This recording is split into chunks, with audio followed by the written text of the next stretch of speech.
The August 22nd, 2022 Wichita Board of Education meeting is now called into order. I would ask you to join me in a moment of silence, and tonight we recognize a true public servant, State Representative Gail Finney, who passed away this weekend. We appreciated her support of public education all these years, and we'd like to include her in our moment of silence.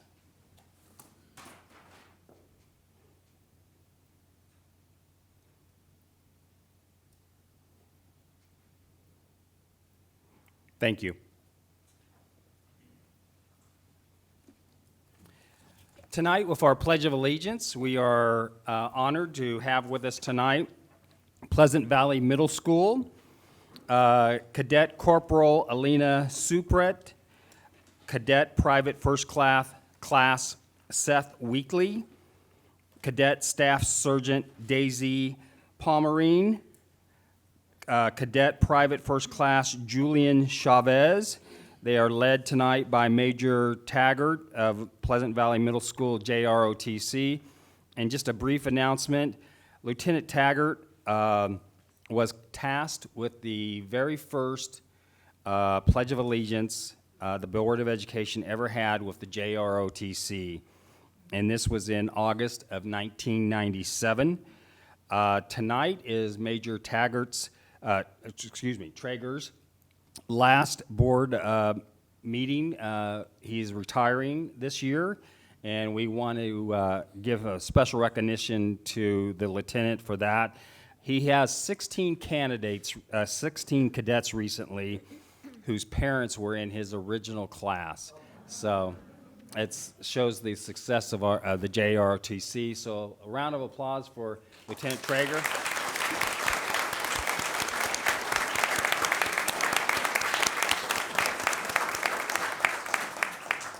We truly appreciate your leadership, sir. Would you please rise for the Pledge of Allegiance? Colors, attention.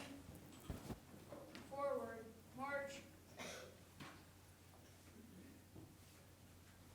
March on, march. Colors, hold.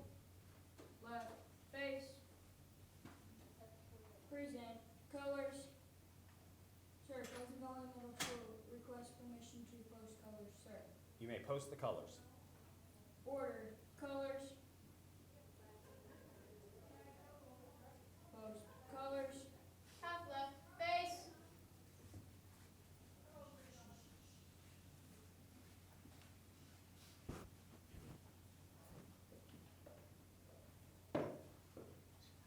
Present, colors. Ladies and gentlemen, please join me in the Pledge of Allegiance. I pledge allegiance to the flag of the United States of America and to the republic for which it stands, one nation, under God, indivisible, with liberty and justice for all. Order, colors, post. Half left, face.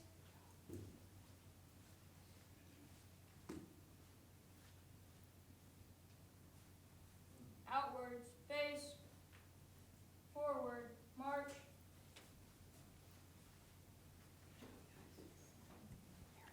You may be seated.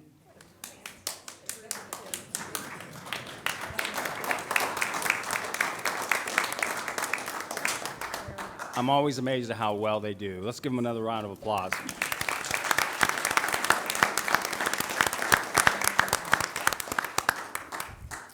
Patrick, first item, please.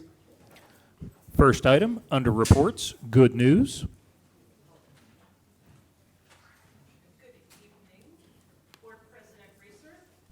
Good evening, Board President Reeser, Superintendent Thompson, members of the board. I'm Wendy Johnson with Strategic Communications. It's not very often I come before you to introduce good news and get to share an item of good news with you while I'm up here. But tonight will be an exception, and I'm thrilled to let you in on the front end of a really amazing opportunity to connect our community and the people that power and lift our students towards success. On the screen, you see Mayela Sabas, Miguel Sabas, and their two beautiful daughters if you were on our website today, you saw this story as part of the headline news as we launch a new campaign called My WPS Story. And you all have cards at your place settings that have a pin inside. Mayela and Miguel have a similar pin on their lanyards. And I hope that you all will take the opportunity to think about your WPS story, because based on what little I know about each of you, you all have one. And this really was inspired, this campaign was inspired by the One Small Step initiative that some of you may have taken an opportunity to participate in, where people from very different backgrounds were brought together for facilitated conversations to find out that we're really more alike than we are different. And so often it's a matter of simply not knowing someone's story. And when you know a story, you build trust, you get to know one another, and it just creates a different foundation to be able to do what you do. And in our case, we educate kids and we empower the future of our community. So we decided to be very explicit about telling the stories. And last Thursday, we launched this campaign. You will soon see stories from the Hutchison family, 3 generations, 5 current employees, including at least 1 graduate, if not more than 1, from WPS as part of their story. They're all current employees. Most, if not all, are at the school service center, and they do amazing work supporting our kids, as does Leroy Parks, who will be another one of the stories that you'll hear about very soon, who is a former student, a graduate, was a Grow Your Own Teacher participant, was a teacher, parent in our district, and he is now the leader at Chester Lewis Academic Learning Center. So these are just a few of the stories we're starting out with. When we launched last week, there were several truly amazing stories that we got back almost instantly from folks within the district, from our staff, as we asked them to tell us their stories. So we are going to focus initially, at least the first 6 months of the year, if not the full year, on staff. Because we know with 9,000 full and part-time staff, we'll have more stories to tell than we have days in the year to be able to share those stories.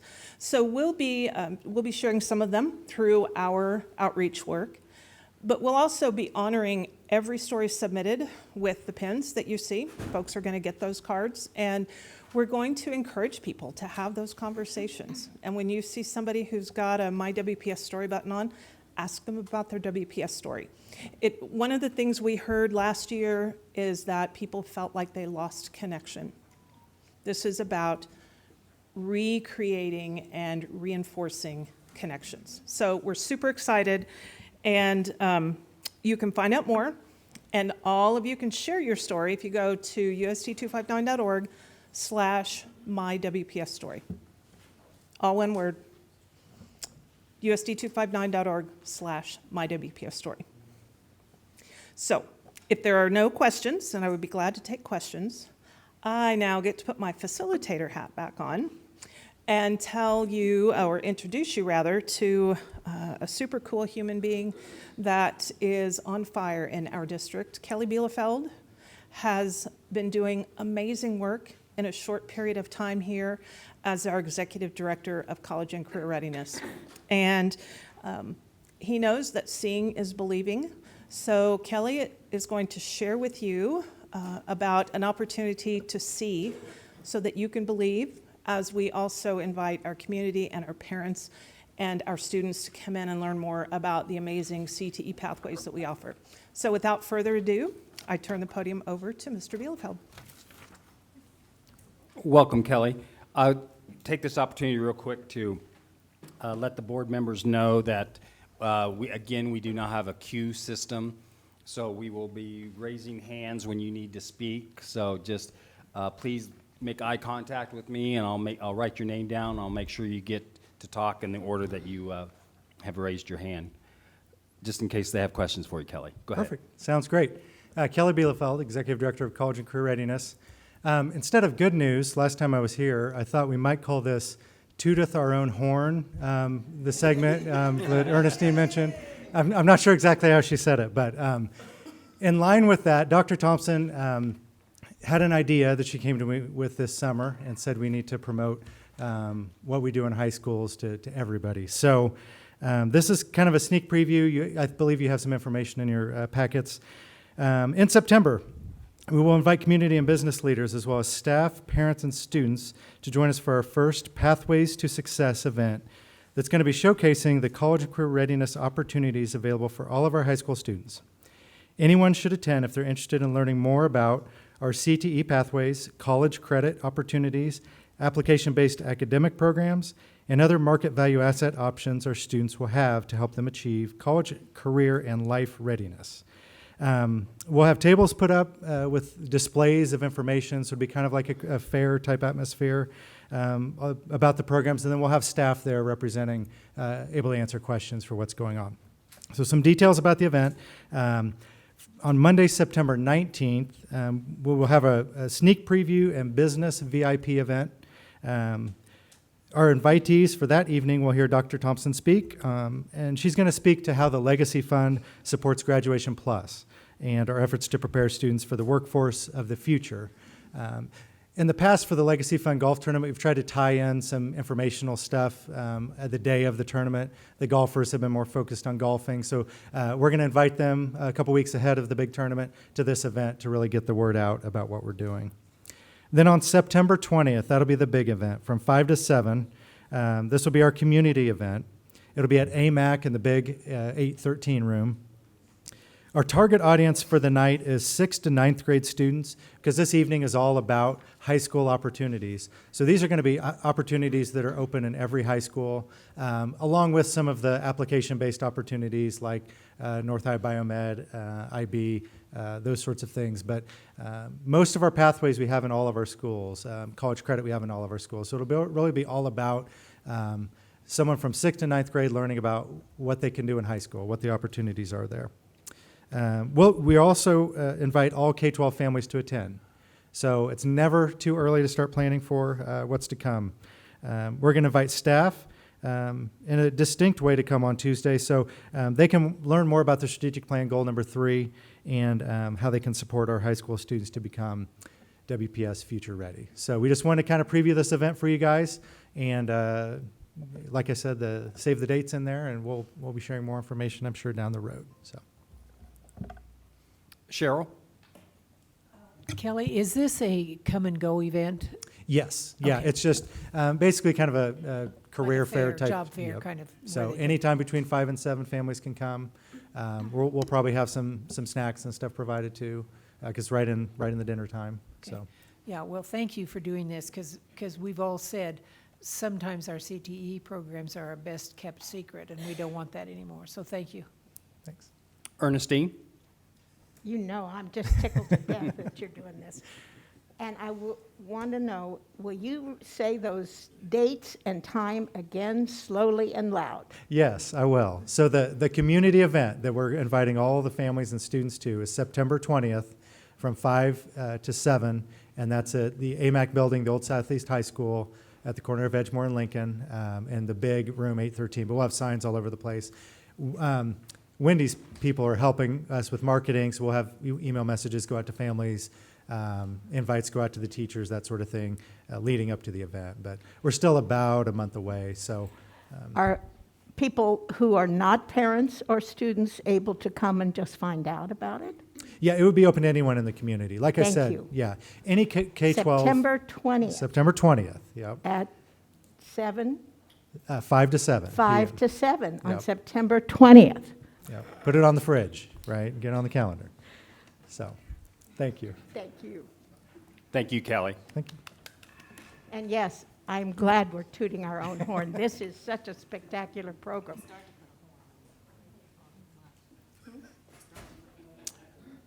Patrick, next item, please. Next item, under reports, Service Employees International. Welcome, Esau. Good evening, President Reeser, Dr. Thompson, Vice President Hedrick, and esteemed board members. Thank you for the opportunity to give you this report. And as you know, we're back in full swing. One of the first things I'd like to report is a message from the safety service officers at USD 259. And they want to reassure all the parents and the staff and everyone in the public that your children are safe and that they've undergone a good deal of training this summer, and they want you to know that they're prepared should anything unthinkable occur, and they're dedicated and courageous, and each one of them will go above and beyond to ensure the safety of the students and staff at USD 259. In addition, the custodial department wants you to know that they're doing their best, but frankly, they need more help. They'd like to see everyone, or they would like to let everyone and the community know that their job is important, but it's not glamorous. It's necessary, but it's under-acknowledged and extremely undervalued. They encourage others in the community to step up and apply at USD 259 because they need more good men and women to join them in an honest day's work with retirement, health care, and benefits.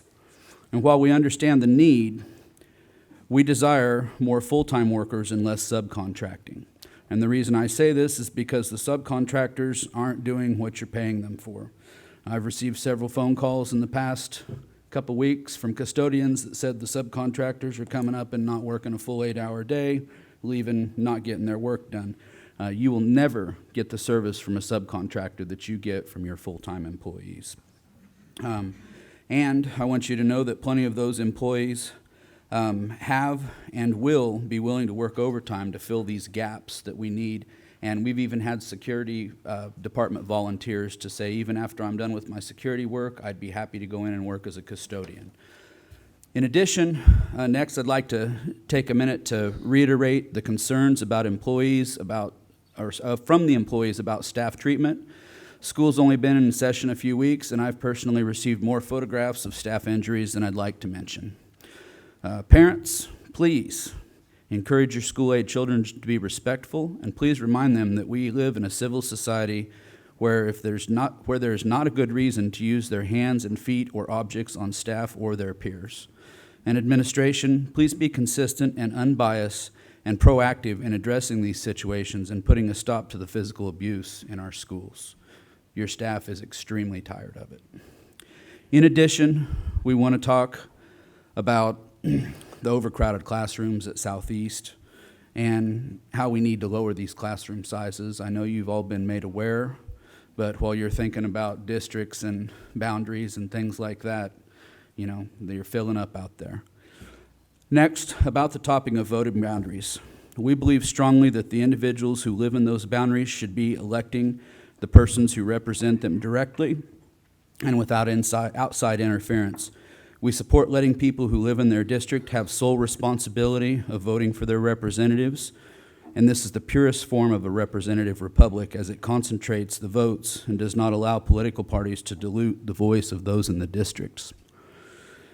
Lastly, and probably most important, we're all deeply saddened by the passing of State Representative Gail Finney, and we want to take this opportunity to publicly share our appreciation for her many years of service and the many great causes that she took on. She was respected and loved, trusted and true. Our condolences to her family for their immeasurable loss. Gail, you were one heck of a person. Thank you, Esau. Patrick, next item, please. Next item, under reports, United Teachers of Wichita. Welcome, Brent. Thank you, President Reeser, Vice President Hedrick, Dr. Thompson, members of the board. I'm also pleased to report to you that we have hit the ground running with students back in school this year. I want to thank all of the great educational professionals who have been working hard to make the most of this start to the school year. We'd also like to thank the parents, guardians, and families who have been getting the kids ready to be back in the classroom.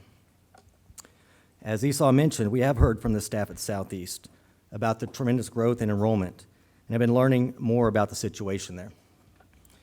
We thank the 16 or so teachers who are going above and beyond by volunteering to take on overload class assignments to alleviate large class sizes. We also appreciate Mr. Mitchell and his administrative team for working with staff on immediate solutions to ease the strain the situation is putting on students and staff alike right now. We know that our administration is aware of the situation at Southeast and appreciate that they are looking into how to address the growth in enrollment at Southeast now and for the long term.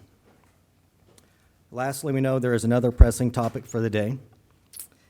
If there is any confusion in our community about the process for electing representatives to this school board, or disagreement about the fairest way to conduct the election, it makes sense to let voters have their say about how they want to choose their representatives here on this board. As always, thank you. Here's to a great school year. Thank you, Brent. Patrick, next item, please. Next item, public communications. And I want to just remind the speakers, I did a poor job of this at the August 8th meeting.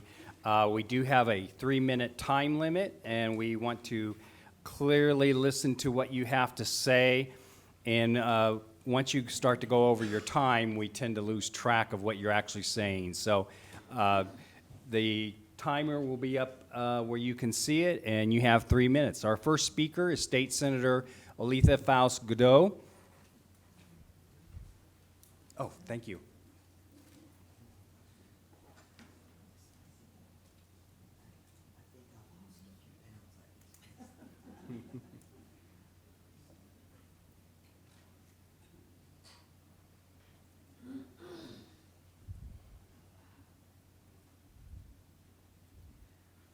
Good Welcome, evening, Chairman, Superintendent, and other board members of USD 259 School Board, and I believe Ms. Diane Albert is my school board member.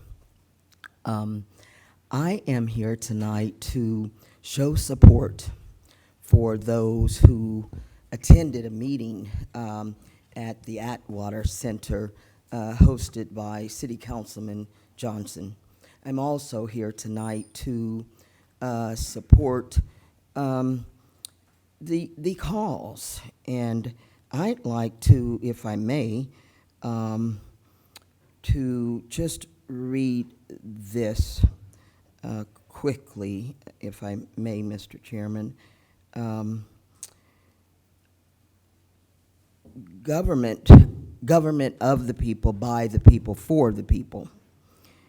In the United States, we have a government of the people, by the people, for the people.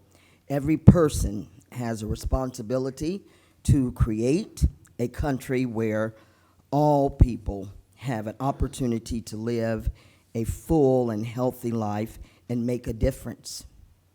The word advocate comes from the Latin word advocare, which means to add a voice, to advocate.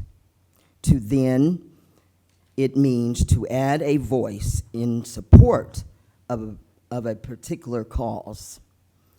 You know that old saying that says, no taxation without representation. And then there's another saying, what's good for the goose is good for the gander. I am elected by those who reside in the community where I live. I full-heartedly believe that people feel better when they somewhat know the person that they are representing. They feel that they can relate to them. I feel, as I believe City Councilman Johnson, I'm stealing all of his things tonight because he articulated so well that the Kansas legislature, the state senators and representatives are elected by a certain group of people in the area of which they live. So I am one who believes in local control. I do. However, in this particular situation, I do support the majority of the individuals in the room tonight of allowing this issue to be placed on the ballot for the people to vote. Thank you so much for your time. Thank you, State Senator. Our next speaker is Sandra Rakin.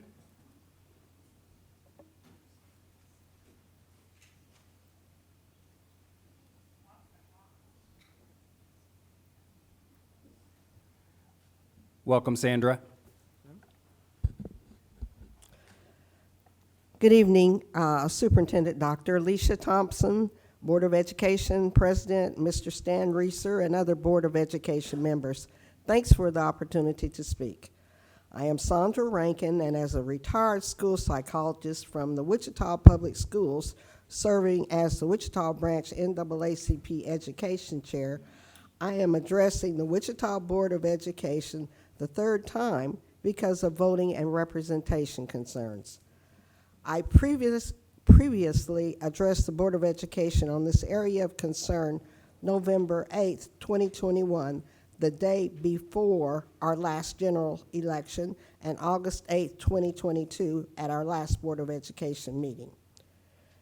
As I indicated, in our past general election, I found there was confusion, tremendous confusion in all districts among voters about the number of Board of Education candidates to be on their ballot and which districts to vote for. There was a total of 10 candidates for the 4 Board of Education indicated positions. Although Board of Education members work for all students, they represent a certain district, and only that district should vote for them in the general election. The districts deserve this. We only vote for our districts in the election of our city council members, our county commissioner meetings, and our state senators and representatives.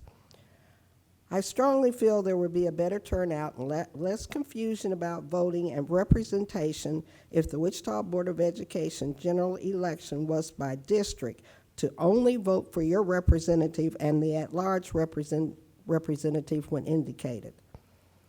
Today, as Board of Education members, you will be voting on whether to put the question of district voting on the general election November 8th ballot. You will be voting to see what our community members express by their vote. If you vote yes to put district voting on the ballot, you are saying, I represent you and I wish for you to express yourself. If you vote no to put this on the ballot, you're saying, I represent you but don't want you to express yourself.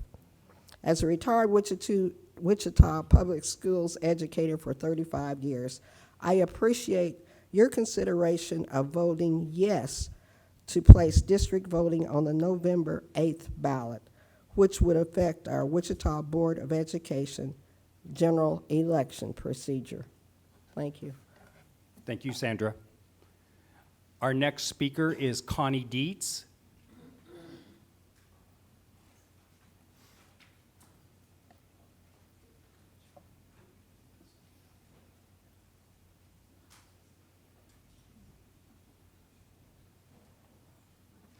Welcome, Connie. Good evening, President Reeser, Superintendent Thompson, board members. My name is Connie Dietz. I reside at 8310 Greenbrier, which is in zip code 67226. I have lived at that residence for 40 years. I am a proud graduate of East High School, go Aces, and our daughter and son are graduates of Heights High School. So we are definitely involved in the Wichita school system, and I appreciate this opportunity to speak with you this evening. I am here to talk about Agenda Item A under Operations, Board of Education election format. The current method of electing the board members was selected by voters in 1994. It has served us for these past years, but it's time for a change. Every election year, when we're electing board members, I am approached by friends and acquaintances seeking clarification regarding the election process for Board of Education candidates. When I explain the current process to them, they frequently scratch their heads and say, well, that is confusing. Why isn't the process the same as how we elect our city council, county commission, and state legislators? I assume the rationale that was presented in 1994 was that electing in the primary by district and in the general citywide was designed to encourage board members to focus on all students, not just the students in their district. This sounds quite reasonable. However, the consequence has been that the school board frequently has not reflected the diversity within our school district. We understand that electing by district does not guarantee that the makeup of the board will reflect our student population, but it certainly does guarantee that a district gets to elect who they want to represent them. It increases the chances that a candidate who demonstrates an understanding that community involvement leads to a heightened awareness of a community's needs and an intimacy with the families and leaders will be elected. Yes, you don't have to live in a community to understand a community's needs, but it sure does help. When you drive the streets, visit the schools, and attend the schools' events, talk with and listen to the moms, dads, grandparents, aunts, uncles, interact with leaders, you connect with the community, and they connect with you. You learn and understand their concerns and hopes. Each of you are charged with making decisions that hold the interest of all 45,000 plus students in our schools. This is true for the child that lives next door to you and the child who lives across the city in a different neighborhood. It is true for the child who looks like you and the child who doesn't. I know you take this charge seriously. I firmly believe having a school board that more closely represents the rich diversity of our students strengthens all of us. I urge you to vote yes in support of the proposed resolution and ballot question as outlined in Appendix 5. Thank you for allowing me the opportunity to speak. Thank you, Connie. Our next speaker is Larry Burks.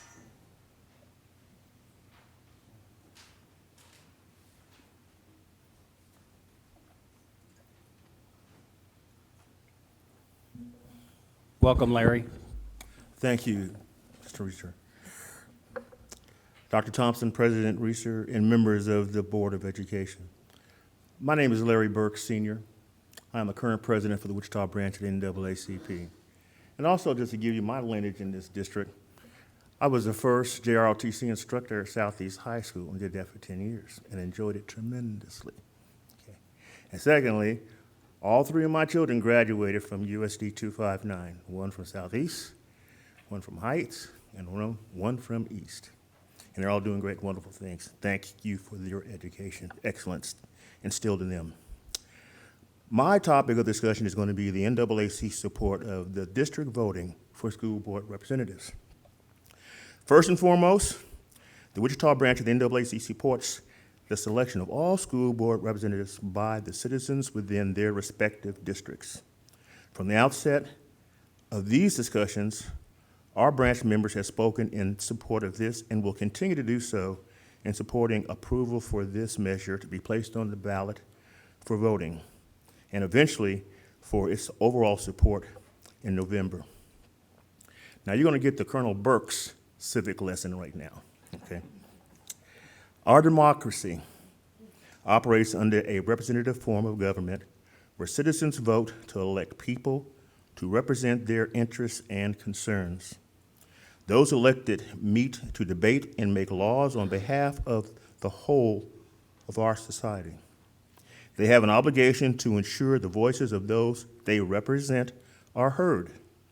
This is an issue of concern to all of us, with particular emphasis on families and their children. Regardless of the feeder patterns of progression from elementary to high school, those children will be returning every day to their homes in their districts. And every district representative has the responsibility to look out for the families of their district, regardless of the schools where their children will eventually graduate from. It is your obligation as duly elected officials to ensure this process works for all families and all students, regardless of where they live. So the NAACP strongly urges you to support this initiative and ensure that we allow for district voting of representatives for the citizens of their respective district. Thank you very much for your time. Thank you, Larry. Our next speaker is Lawanda Deshazer.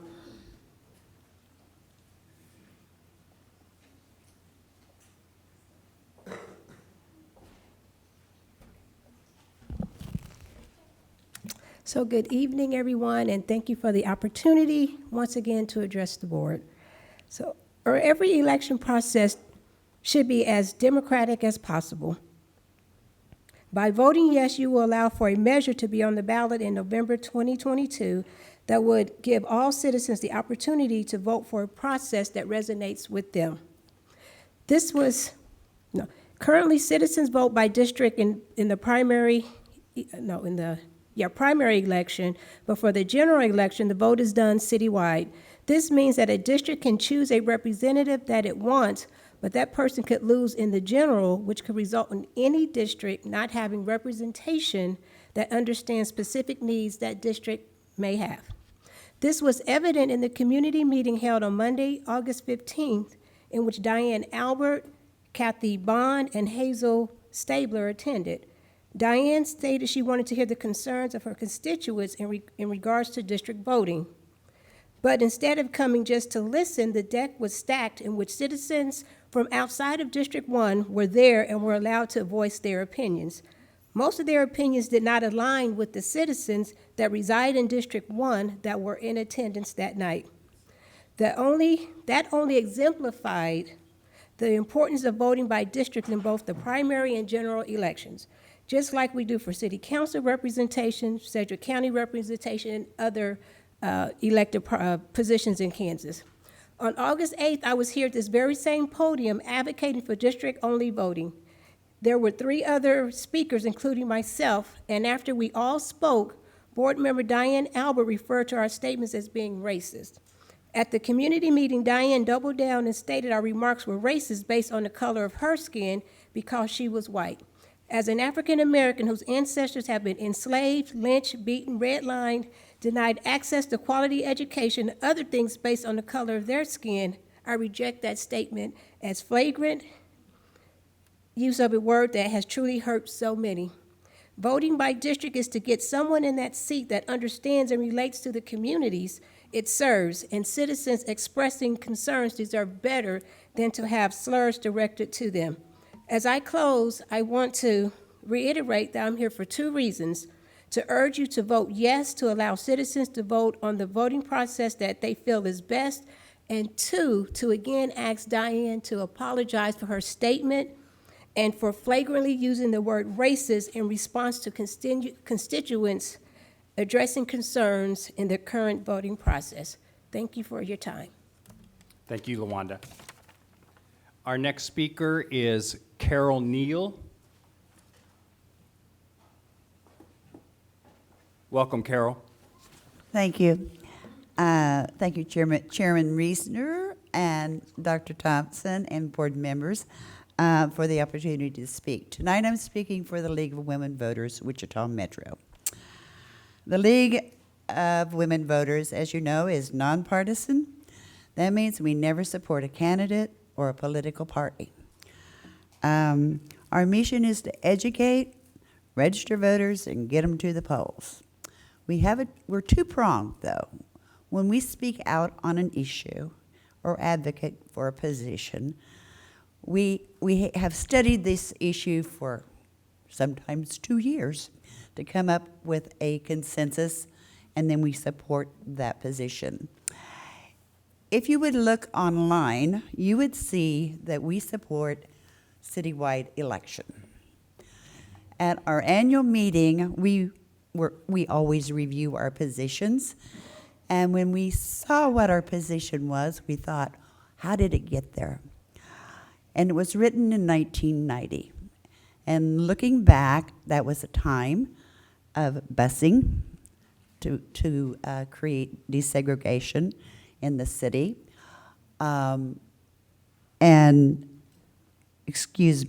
We find that those facts that we thought were true were in fact contradicted down through the years. After 28 years of a position, it's not good. So tonight, we're not here advocating for a position. What we're advocating for is back to our mission of having democracy by the people, for the people. We think that the position should be put on the ballot and let the voters decide what they want, because that's true democracy. So, thank you. Thank you. Our next speaker is Laurie. And Laurie, I apologize. I'm going to have you pronounce your last name so I don't butcher it. It's Horse. Horse. Laurie Horse. I butcher it all the time. Well, as our superintendent always says, I appreciate your patience and grace with me.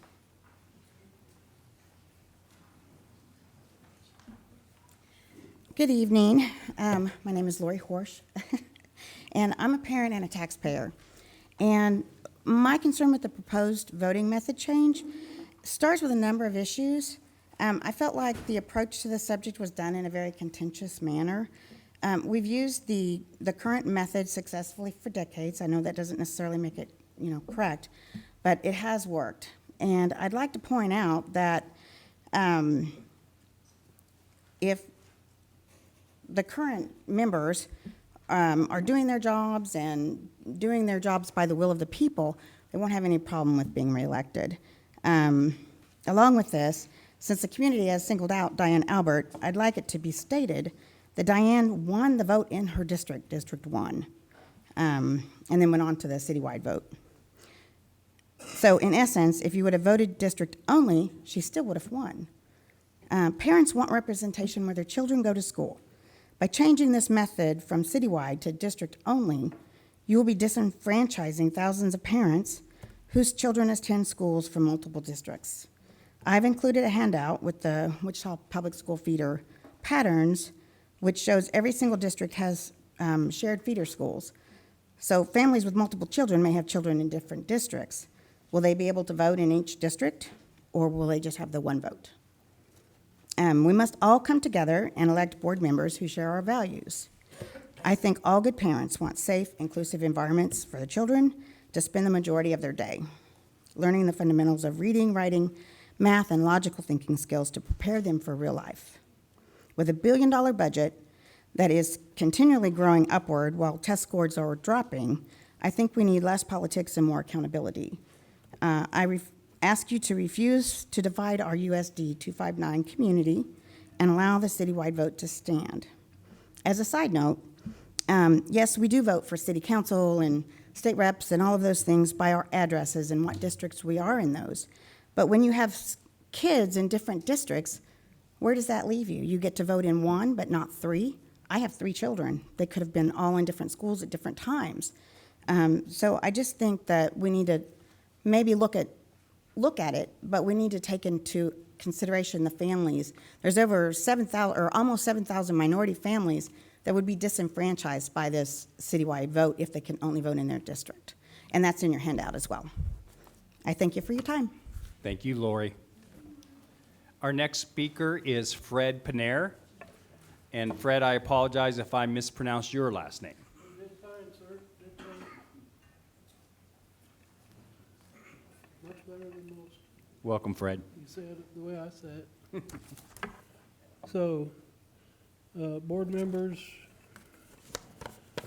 I don't consider myself an eloquent speaker, so I'm not going to talk very long. I might even not even get the 3 minutes. I'm not a prolific writer, so I didn't write a handout to pass out to you all. I'm not a philosopher like Plato, nor a deep thinker like Aristotle.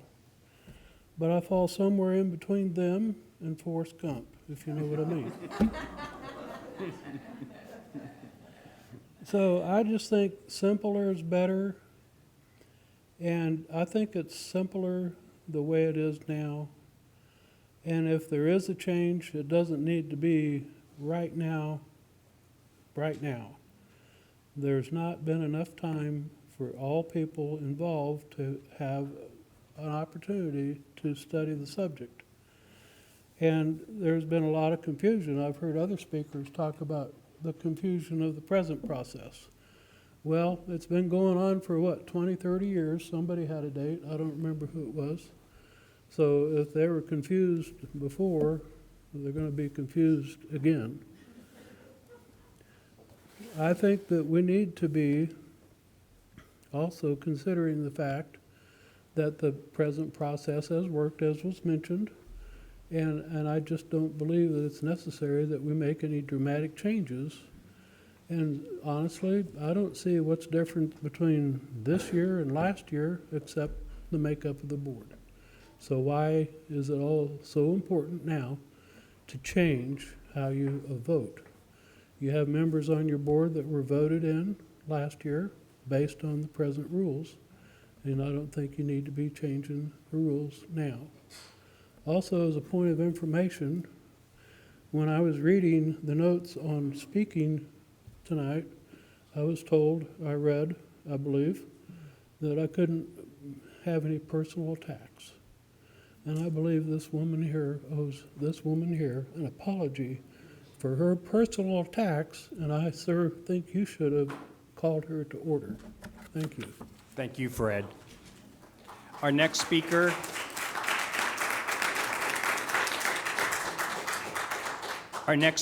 is Carolyn Fugate.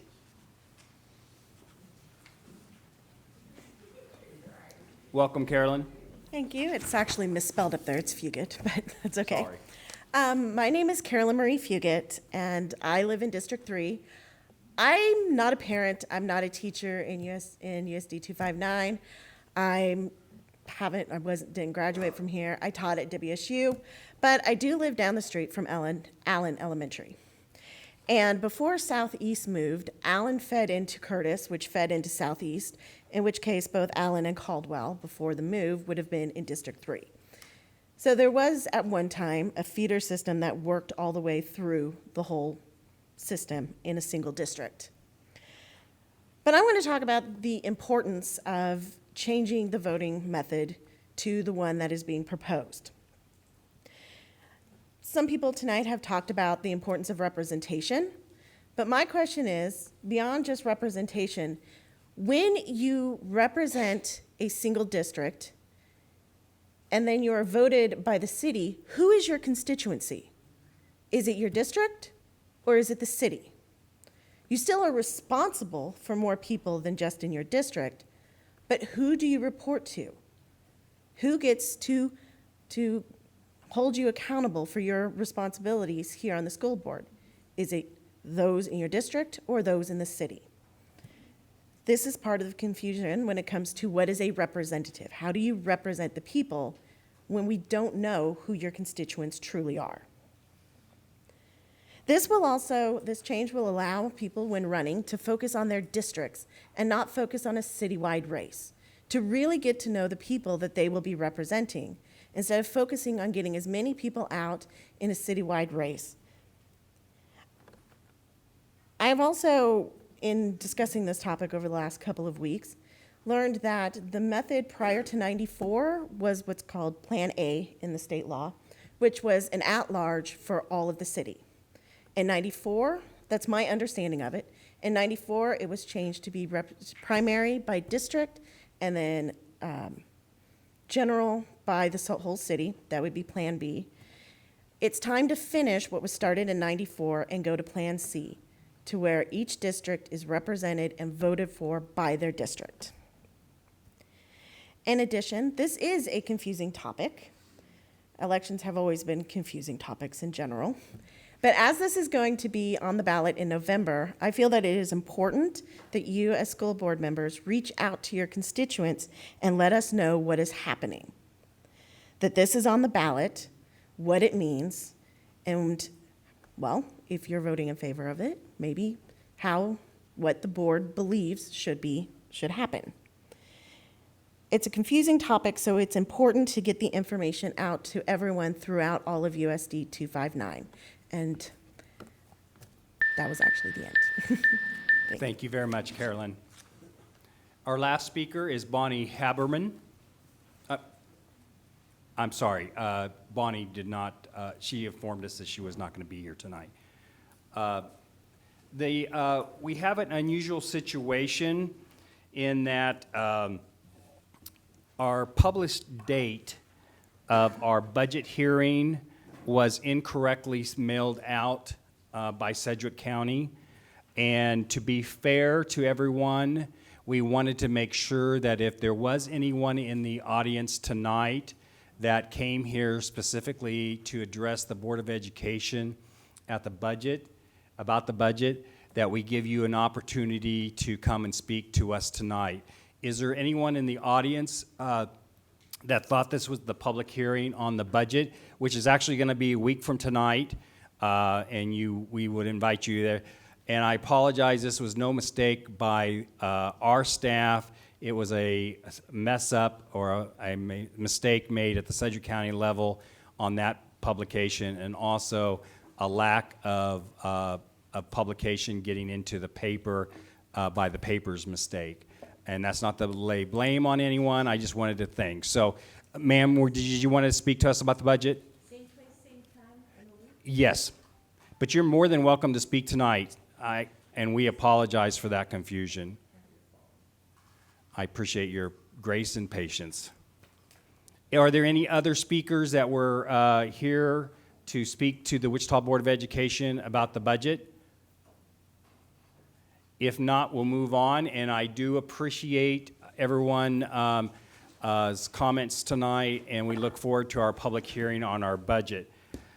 Part two of this confusion about the official hearing about our budget, and ma'am, you may want to stay for this part.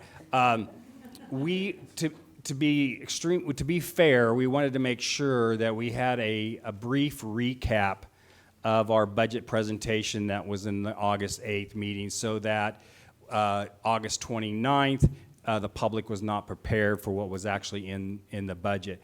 So I would like to move that we have a brief recap of our budget presentation from August 8th.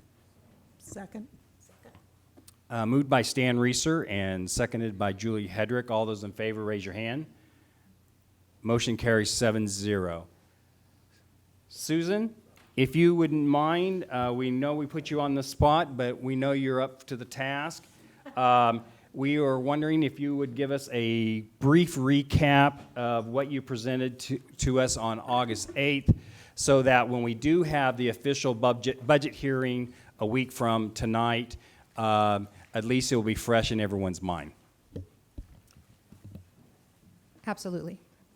Good evening, President Reeser, Superintendent Thompson, Vice President Hedrick, members of the board. In anticipation, based on some questions that were coming to me earlier today, I did prepare a little bit of information for the board members and put together a super fast slide deck. So hopefully there are no typos in this, because it was done within the last hour right before I arrived. Okay, I'm really going to focus my few comments tonight on the mill levy, because really, if there are objections, if you will, to the budgetary process, it's typically going to arise related to the setting of the mill levy by the board. The rest of our budget is really driven through restricted funding and the formula based on the FTE of students, the 2 years looking back, and the current year weightings. So again, the mill levy probably being of the most interest to our local taxpayers, those are the slides I'm going to present. So I'm going to begin with the slide that I did present the last time we met, and this is a history of the tax authority that the board has exercised since the 2011-12 school year. And you can see that generally the mill levy that the district has set overall has been steadily declining since 2011-12. Now, there are obviously several components to why this is occurring. One component is the impact of assessed valuations on the mill levy. As assessed valuations go up, even if the mill levy stays flat, more tax revenues are generated. So to give you kind of the simple illustration, if you had a piece of property worth $10,000 and we were applying a mill rate of let's just use percentages, because that's a little bit easier to understand than mills. If you had a tax rate of 5%, then you would raise $500. That same 5% in the following year, and that property goes up to $11,000, you're going to raise $550, even though your tax rate did not change. And essentially, that's the premise for looking at whether the board is increasing its taxing authority by increasing the mill levy, or if the mill levy stays flat and more tax revenues are being driven by assessed valuations, or if we try to offset some of that assessed valuation increase with a reduction in our mill rate. But I did want to start with this slide, and you can see that our proposed mill levy is down to 51.476, And I'm going to spend a little time on this next slide because this slide is important when comparing information to the mailed information. Now, I'll take the board back to June, in the June 13th meeting, and I don't think, Ms. Albert, you were present at that meeting, but we discussed the revenue neutral rate at that meeting because we have to inform Sedgwick County no later than July 20th what our intention is related to staying revenue neutral. And we discussed the implications of staying revenue neutral, particularly in certain funds. The first one we talked about was the general fund. The general fund mill levy is 20 mills. The board has no authority to change that. So even though your property values have gone up, the state will still assess the 20 mills. Sedgwick County will still assess 20 mills, and it will go to the state. We have no control over that. We talked at length about capital outlay and the particular pressures on this fund and the expenditures that go through this fund, which include the capital needs of our buildings, repairs, maintenance. We talked about technology. We talked about safety initiatives. And there's a variety of them. We can go through them in detail if you want to. But we talked a lot about how the capital outlay is critical as far as the operation of the school's budget. And any reduction in capital outlay, particularly in light of the fact that the last bond issue was 2008, and the last bond project was completed in 2017-18. And you saw, in addition, on the needs assessment, how we're upside down related to the needs the schools have as it comes to capital outlay. So based on all of those facts, we made the very strong recommendation that we not stay revenue neutral in capital outlay, but that we exercise the full budget taxing authority to go to 8 mills. The remainder of our mill levies, and Sedgwick County called them all other funds, so that's what I called them. That's the local option budget mill levy, the bond and interest mill levy, and in our case, it's the special liability. We did come down on those. Now, we didn't necessarily come down to fully offset assessed valuations, but we did come down. But the key point on this particular slide are the last 2 columns. Also remember that when we talked about this in June, we shared that from a budgetary preparation perspective, that whole timeline that is required by statute is difficult for us. We don't get the state budget forms typically until either late June or early July. And I think one of our speakers referenced the size of our budget. It takes a little longer than 2 weeks to put all the information together when preparing a budget of our size. So we have to give to the county an estimate of where we think we'll land on the overall mill levy, and we cannot exceed that. You can come in lower, but you cannot exceed what you publish.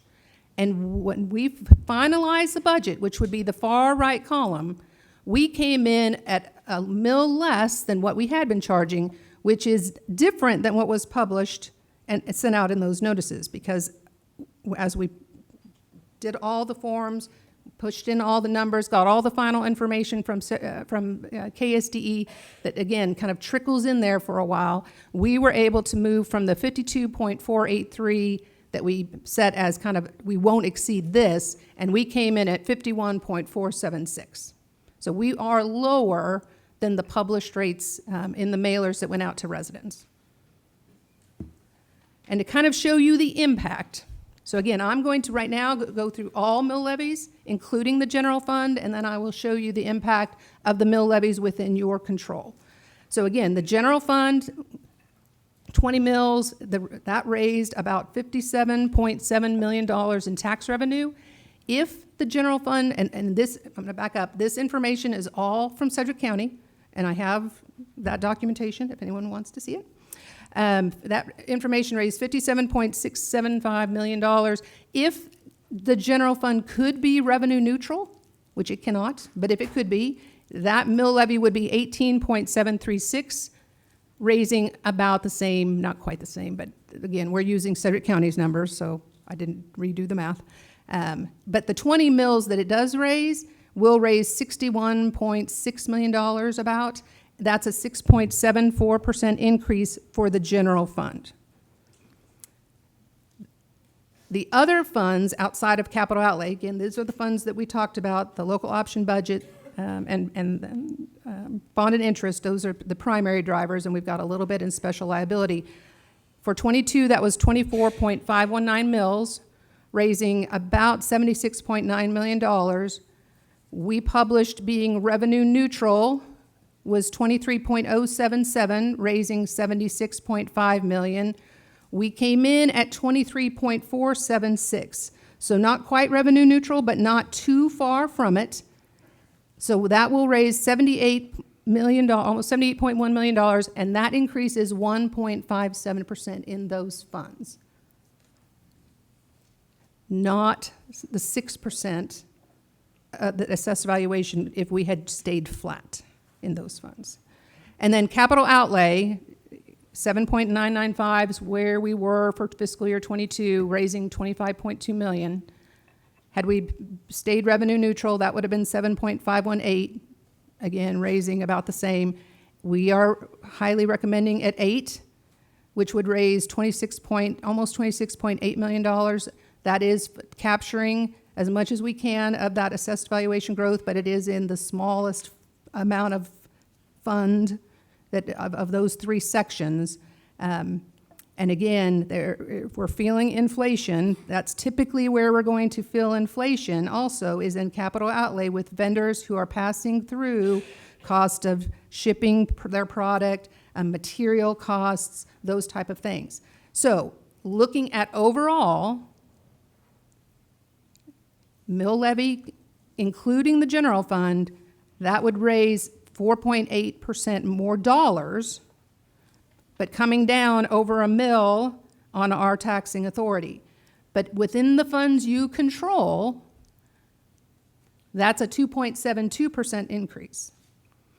And information that would have been shared by Sedgwick County to interested parties, again, is going to be based on information that was that original estimate from July 20th. It wasn't our final budget. It wasn't what we presented on August 8th. It's not what's in our Code 99. So I will pause there to see if there are any additional questions on this issue. Kathy? Thank you. I actually had this item pulled, so I don't have to pull it now. So let me understand. I am hearing some chatter in the community about a 6.4% increase in taxes. I haven't heard that figure from you. Can you tell me where they're getting that from? I will tell you, I was reading through an article, and we saw that 6.4%. The mill levies quoted as far as what Wichita are incorrect. Okay. They are wrong. We could not come up with anything close to what they were listing as far as our mill levies. And we've been very consistent through all of our presentation, very transparent as far as here's where we are, here's what we're going to send to the county for revenue neutral, and then here's where we're at. And we covered that both at the end of July and the beginning of August. Anyone could have reached out and asked us, what are you actually proposing for your mill levies? They did not. They went to the county to get their information. I don't know what information the county gave to them, but they did not get it from us.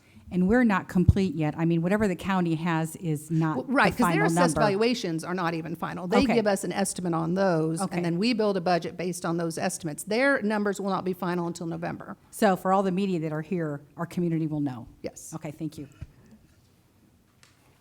Well, thank you, Susan. This is a primer I think that was necessary and needed since there was so much confusion about when our actual hearing date was. So we appreciate you giving us a recap.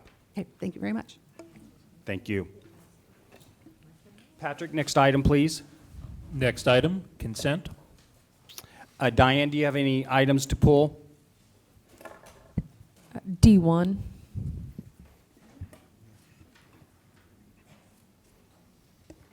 Ernestine? Can you come back to me? I can. Stan Reeser, no consent items to pull. Julie? Julie Hedrick, no consent items to pull. Kathy? A1. Cheryl? Hazel? C1. And we'll take it in the order of the alphabetical order. Oh, sorry, Ernestine. E4.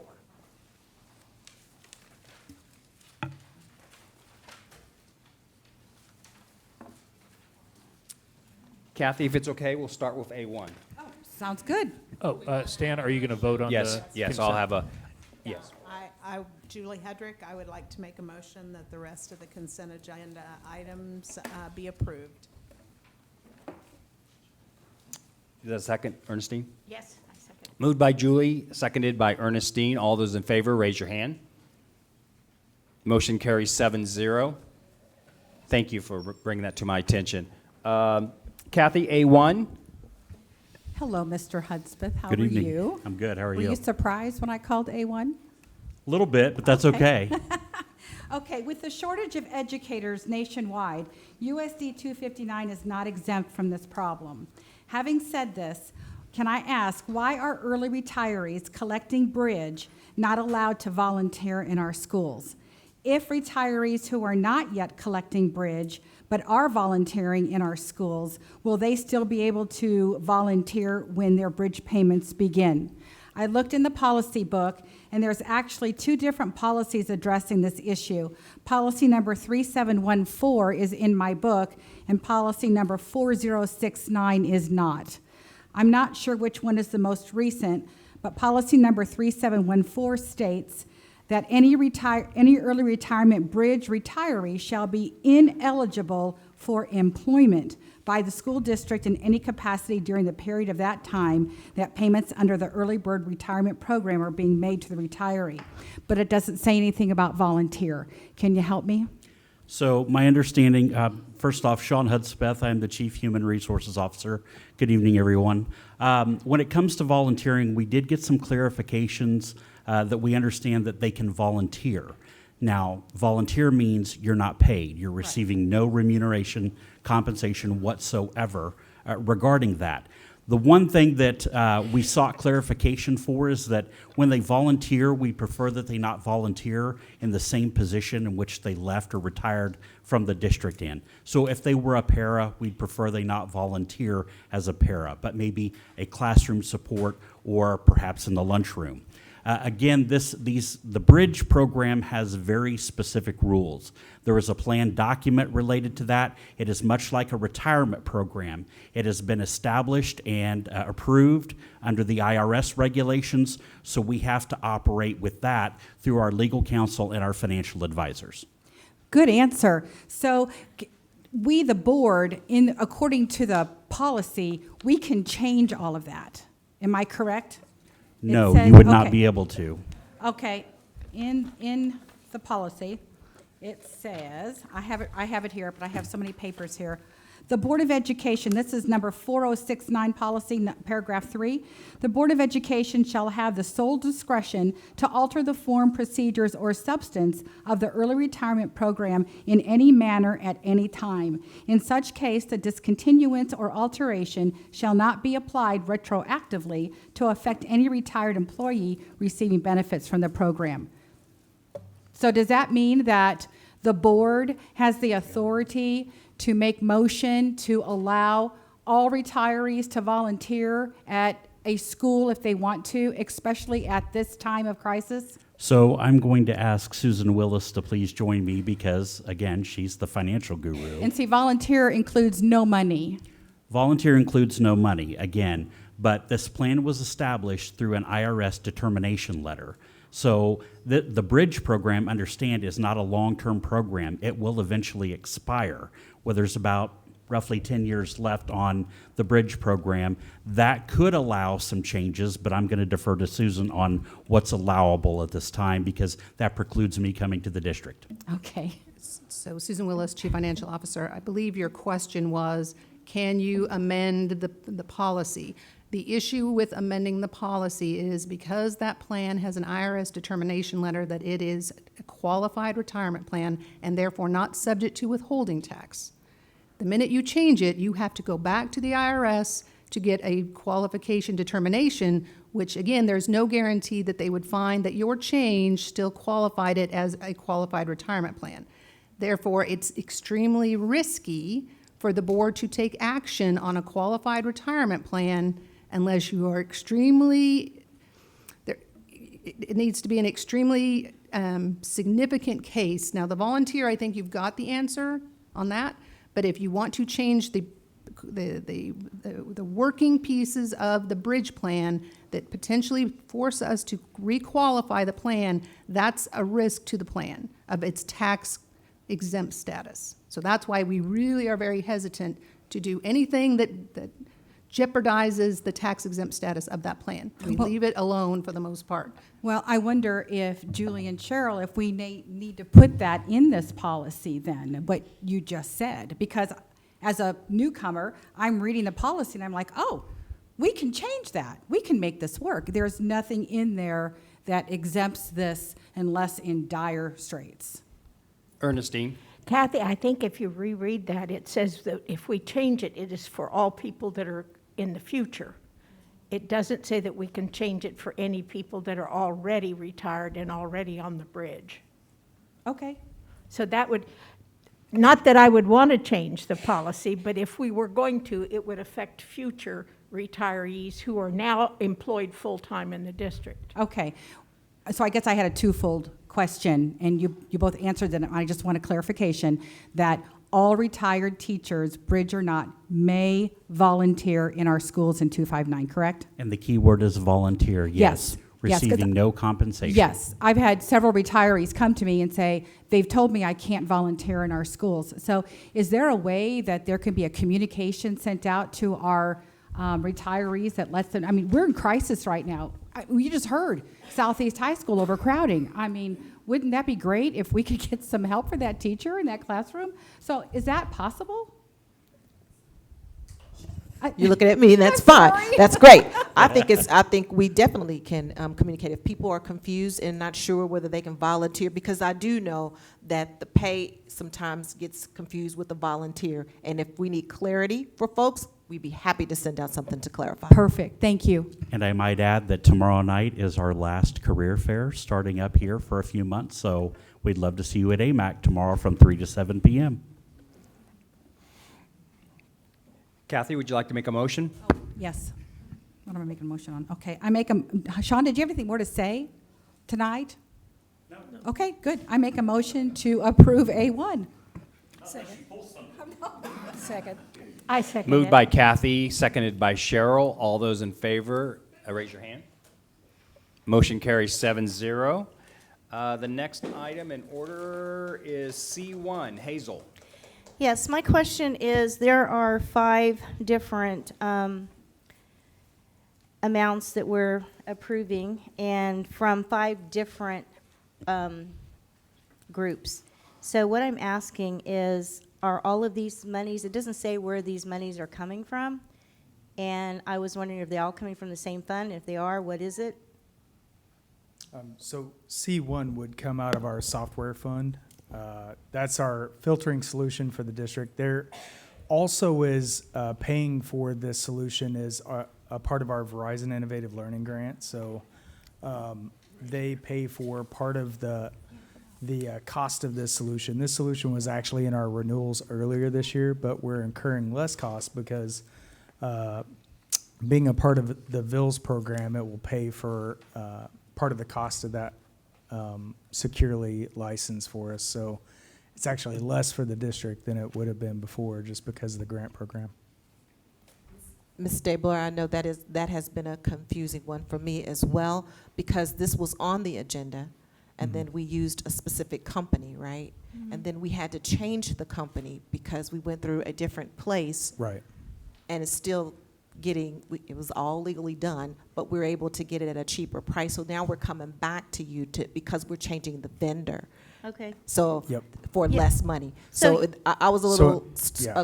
it is a little confusing, and you're right, exactly what you're looking at. But could you explain that? Maybe if I didn't do Yep. that In order justice. to utilize the grant program, we had to change the vendor in order to match the vendor that the grant program allows us to use. So, Yeah, it just was a little confusing to me because Sure. usually it says funding source. yep, And there is no funding source stated here, so I just didn't. yep, absolutely. It'll come out of our software allocation that we have each year. I can get you that specific code that I would have taken from our, I believe it's the May agenda item, so I can put that on there next time. Okay, thank you. Yep. Hazel, do you have a motion? Yes, I'd like to move that we approve C bids, number 1. I heard a second over here. Moved by Hazel, seconded by Cheryl. All those in favor of approving C1, raise your hand. Motion carries 7-0. The next item is Diane's D1. This is the Prime Fit program, and I'd just like some explanation to draw some attention to the program. Thank you, Ms. Albert. I am going to ask my colleague Dee Dee Stroot to come and talk to us a little bit about the FIT program. Good evening, Dr. Thompson, President Reeser, and the board. My name is Dee Dee Stroot, and I work within the Office of Innovation and Implementation. Prime Fit is an organization that supports our student by mentoring through daily check-ins and providing de-escalation skills and small group time throughout the week. They come into schools that want to contract with their services to serve selected population of students. The caseloads of the mentors within the building range anywhere from 15 to 20 students, and they work on giving those students social skills, practicing de-escalation skills, as well as also just teaching them how to participate in class and be just a stand-up citizen within their school.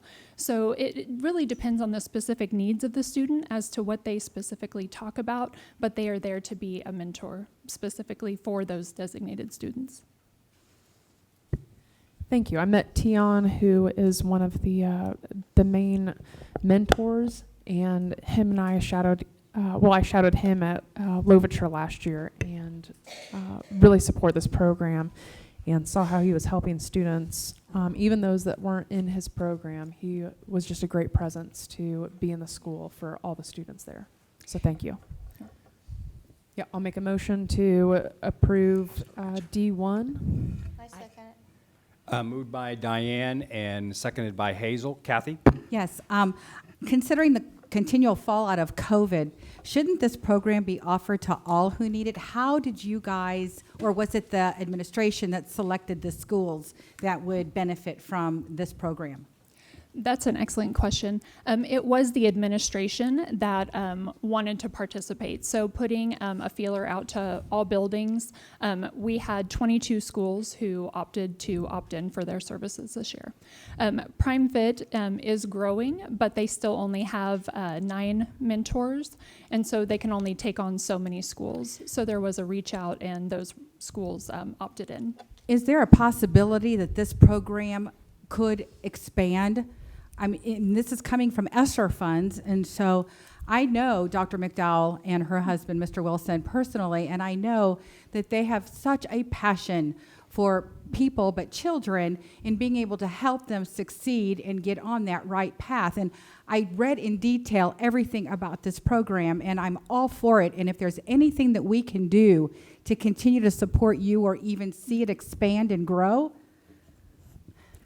We would love for the program to grow, absolutely. However, we only can grow to the capacity in which the company itself can grow. So if they have more mentors, right, that can go out to schools, we can grow to other schools that would like to have the program. I think every school needs it Yeah. right now. So maybe we should put a plea out for anyone that wants to work for Prime Fit, that wants to come out. Then that would be great. That would be great. It would be great. Thank you very much. You're welcome.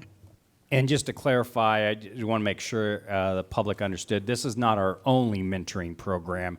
This is just one of our mentoring program. And unlike Diane, I got a chance to shadow it as well, and it is a very nice program, and they're doing a great job. There was a motion on the floor. All those in favor, raise your hand. Motion carries 7-0. Ernestine, E4. I would like to have perhaps Gil, are you the one who's going to be talking to us about I'm the gonna have- YMCA program? That's something that I'd like to know more about. I'm going to have Amanda come, and we actually have some guests here today with us as well from the YMCA, and Oh, good. I'll let Amanda Tell us do what the this pleasures. program's about, would you, please? Sure. We have Tyrone Baker here with YMCA, and so I'm going to let him kind of answer because it's his program that we utilize. Thank you, and good evening, everyone. I'll take a short brief. So definitely ask me questions, because I can talk real fast and I might skip over something. So this program is a program that's been with us, with the Y and also USD 259 for 30 years, celebrating its 30th year.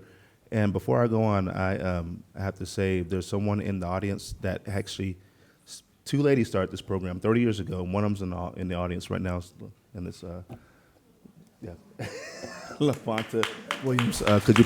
So they had a vision. Her and Mim McKenzie now was Wilkie that started this program at Hamilton Middle School. They saw these kids walking, hundreds of kids walking the streets, past prostitutes, pimps, dope dealers, things like that, down Broadway, and they saw 12 kids in the gym, and they said, "How can we switch this?" So they went across the street to the church, asked that pastor, could they bring those 12 kids over there to play basketball and to bring those 100 kids off the streets? And voila, here we are, 30 years, still doing the same thing we did. So thank you for doing that. So the program is operated Monday through Thursdays through any middle school that wants to participate. During that time, from 3 to 5, we know that kids are in serious trouble. They can get into a lot of danger, try different things, sex, drugs, all that good stuff. Bad stuff, sorry. All that bad stuff. And so that's why the program is in existence right now, to keep those kids off the streets from doing those things. What we do between 3 and 5, Monday through Thursday, we don't do Fridays because of the late buses, because the USD 259 operates the late buses for us. And then we also don't want to compete with like football games, things like that. So we just run the program Monday through Thursday from time school's out to 5 o'clock. And what we do between that time is the kids get to come in, they get a free snack. They also get to be around mentors that want to be around them. And they also get free tutoring, and they also get a free field trip and experiences to the YMCA. During that time, they also do what we call clubs. Clubs can be anything that you can imagine. That's one of the great things about the middle school program, is that Tuesday, hip hop, dance, jazzercise could be, I'm just making things up, could be the hot topic for the day. But then come Wednesday, how things change so fast, kids could be like, well, that is not a fad anymore. We don't want to do that. So we can literally switch up and start a new club. So clubs can be anything from guitar club, a DJ club, breakdancing club, which I used to be a part of that club, which was kind of fun. One that is still to this day called Hair and Nails Club, which Lawanda started. So we definitely keep that one going. And so the clubs just change all the time. We also added some new clubs in. We added it's called like a yoga, jazzercise fit club. So when the kids go to the Y, they can actually do those classes. We also started a automotive club. So these kids learn the ins and outs of how to put motors together and things like that. So that is kind of, I can go on, so I'll stop, but that is kind of the gist of the program. And that's, once again, it's 30 years old and we're still going. Kathy? Yes. How many students participate, or does it fluctuate depending upon weather, school, whatever? It does fluctuate. So enrollment, it fluctuates year to year, and that all depends on what students are kind of doing and what clubs we offer too. So the program this year, we had 2,005 students enrolled in the program this past year. The program can be as large as 5,000. So to have 2,005 kids come through the program this past year was huge, because we were still going through the pandemic. So if you do the numbers, it's anywhere from 65 to 75, 72 something students per site a day at each school. Julie? Yeah, I've had the opportunity to observe this program in the works at Meade, actually, and it is a fantastic program. Thank you, Levanta. Thank you, Mr. James, and I will let whoever pulled this item make the motion to approve it. Well, I do make a motion that we approve this, and I really was already in favor of it, but I wanted to hear more about it. Thanks, second. and thanks, Levanta. Moved by Ernestine and seconded by Kathy. And Dr. Thompson, if you'd like to, we prepared a little bit of numbers about this program. So of those 2,005 students that participated last year, of course, we have some data here. 98% of the regular attendees reported say that they feel safe while attending the program. 74% of regular attendees reported their homework completion increased, and because of that, it directly impacted their grades. 88% of teachers or regular attendees reported homework completion increased for the students that were in the after-school program. And 80% of regular attendees reported that their physical activity level increased because of their participation in the program. And the goal for the Y was 75%, but we exceeded that goal and was at 80%. 91% of the regular attendees did not receive any suspensions while the program was in session. So that is the data from the program. Thank you, Dr. Thompson. The motion is on the floor. All those in favor, raise your hand. Motion carries 7-0. Patrick, next item, please. Next item, under Operations, Board of Education, election format. We have 4 public speakers on this topic. The first speaker is Levante Williams.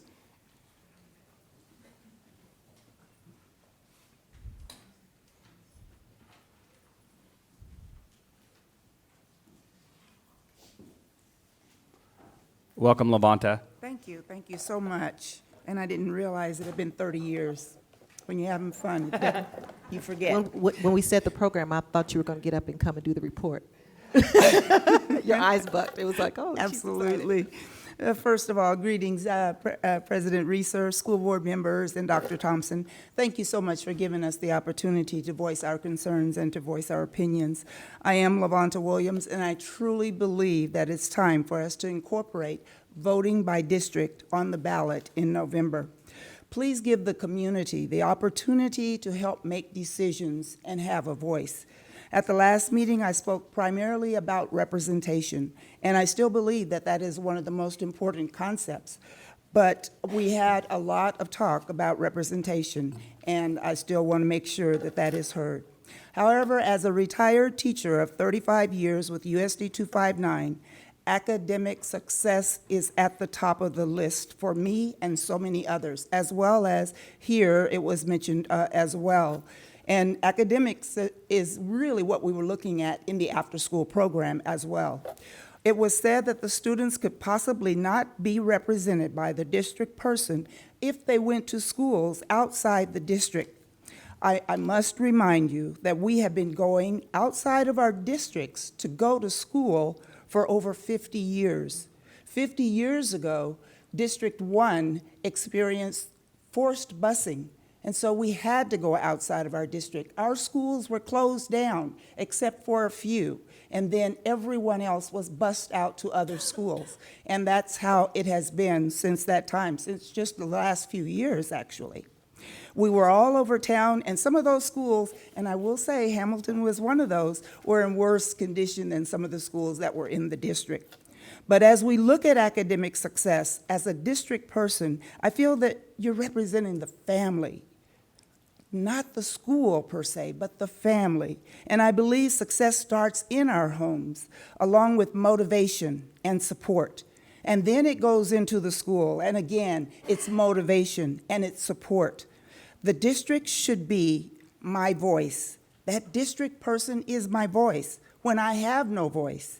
And when I have a concern, you represent the family, the students, and not just the schools. To be effective and about bringing about change, the school board must work with the community, the school staff, and the stakeholders in order to make us a strong unit. We cannot be fragmented. Again, I'm just asking if you would please put the voting by district on the ballot in November. It hurt me last time to hear people say that, no, I will not do that. And you didn't even give us a chance to tell you why we thought it was important. That's what representation is. Some say this should have been done a long time ago. Some say it should have been done by other people. Right now, I'm saying what someone else is saying, that if it's not you, then who? If it's not now, then when? Thank you.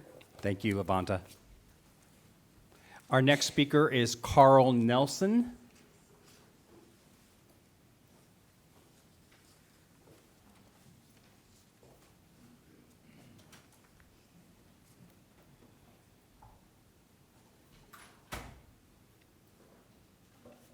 Welcome, Carl. Thank you. And to our president and members of the school district, I thank you for the opportunity to speak to you, and I thank you for giving your time and effort for all these meetings and all that you do and all the time that you give. It's a sacrifice, not just when we see here. We come to the meeting and it takes 2-3 hours, but you're all week getting your work done, so I appreciate that. I want to rate my feelings on the ways to change Wichita election of school board members. We said the current election method is citizens vote for member positions from all 6 districts.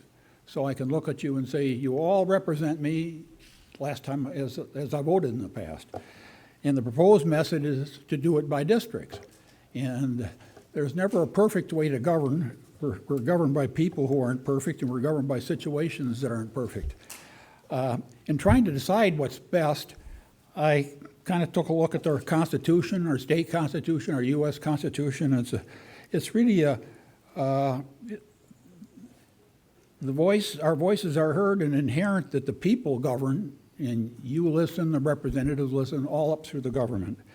And the Constitution clearly shows that we are to have representative government and be able to elect officials to voice what we pass on through them forward. And in looking the situations over, the current method to vote, I can say, you all represent me right now. I'm represented. I don't have to say I have to go to that district and lobby and have that district and lobby. In the new method, I can't look at all of you and say, you represent me. I sit in a meeting and say, one of you represents me. And students, it was mentioned, often attend other schools. There's been a study done that there's about 7,000 students, close to 7,000, that are going to schools that are not in their district a vote. So they can't vote a representation. And as such, you think about 7,000, that's close to a whole district, approaching it, that is not represented if we go to the new method of vote. They have no way of influencing it directly through you. So, in summary, I'd like to think that you all represent anybody sitting here. Take all of the district's feelings into mind. Every district's important. You shouldn't ignore any. It increases your workload because you have to think across them. You have to campaign across them. But then it's a true representation. I can sit here and say, this board represents me. So in summary sense, I feel that way. The only way to do it is leave it the way it is. The way it is, you all represent me. I don't have to cite one of you. And so for that, I would encourage you not to have it on the ballot or vote no for it. Thank you. Thank you, Carl. Our next speaker is Titus James.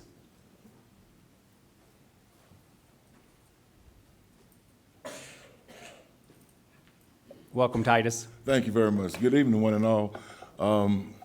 Chairman Resta, Madam Superintendent Thompson, all the rest of the board members, God bless you. I am Reverend Titus James, former pastor of Northwest Christian Church. Also, I'm presiding elder of the African American Council of Elders, serving Wichita and the surrounding area. And I'm so glad to say that last Monday morning at 8:30, many of our elders were at Spade Elementary, greeting new kids as they came for the new year. We were glad to do that, to welcome them, encourage them, and bless them as they were starting a whole new year. And I was also glad to see members from the Bridge Church a new church right at 13th and Grove. They were down there as well at Spade Elementary, greeting kids and welcoming them to the school for the new year. But they also were able to greet parents and encourage them and show our love on them as well.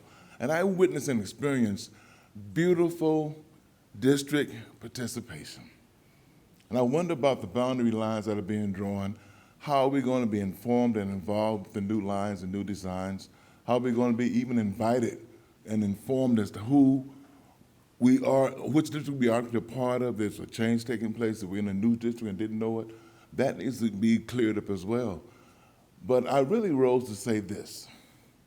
It's time to stop citywide elections for district representation.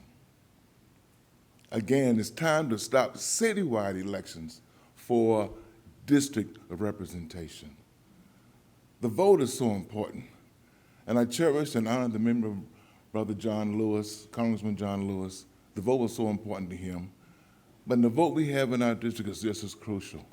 And when we vote to have our electors represented from the district, we want that vote to work. But if it goes to citywide elections, the vote that we have for the primary can be diluted or even taken away, discounted by a citywide election. In essence, you're taking away the power from the people.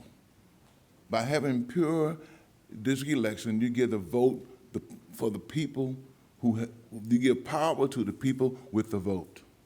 The vote is so important, especially nowadays. You're seeing all kinds of efforts to just redesign lines, redesign rules, and even make it difficult for people to even vote, taking away voting stations, voting boxes, and things like that. We need to have the power in the hands of the people who vote, where the vote counts. The votes are real, to me, to all who cast them. And then to have to cast it again in the citywide election, that vote is muted. The power is gone, and it can be overruled by a citywide election. Please, it's time to stop citywide elections for district representation. Thank you very much. Thank you, Titus. Our last speaker before we turn it over to the bench is Wakila Martinez.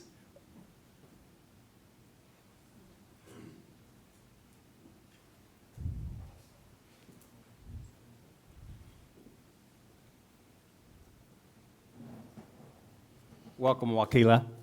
Thank you. Greetings, Superintendent, President of the Board, and members. I am a 30-year academician. I have taught at Howard University, Morgan State University, Wichita State University, Putra, Malaysia, and University of Ghana.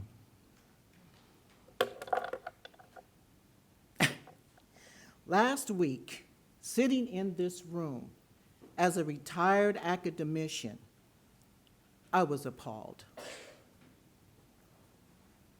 I have degrees in mass communications, business communications, and I also have a degree in media psychology. And when I heard my elders, who are respected in this community, who have been voted into positions, who have served their lives and sacrificed, anybody who's a teacher, whether you're on university level or elementary or whatever, we are not paid for the work we do and the years we put in. And for those people that I respect who are also on our council, it really hurt me to see my representative use a technique that is often used in abuse situations. To call those statements racist was gaslighting. If you know psychology, you know that gaslighting is used in abusive situations to shut you down. And for you not to respect the words of the people who have lived and taught and sacrificed in this community, it was an insult. And no, Lawanda does not owe an apology, because if she's the only one who has to apologize, everybody who spoke that day, who were called racist, need to apologize. So there's no apology. But that's not what I came to say. I came to say that but to also say this. Since we must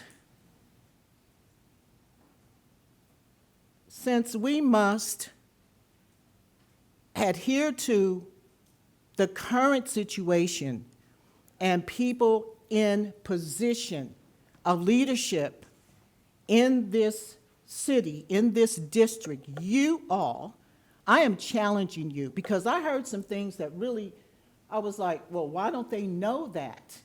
Why don't they know that program? Why don't they know that what's going on in certain schools are really happening? Why do they question some and they have no knowledge of really important programs?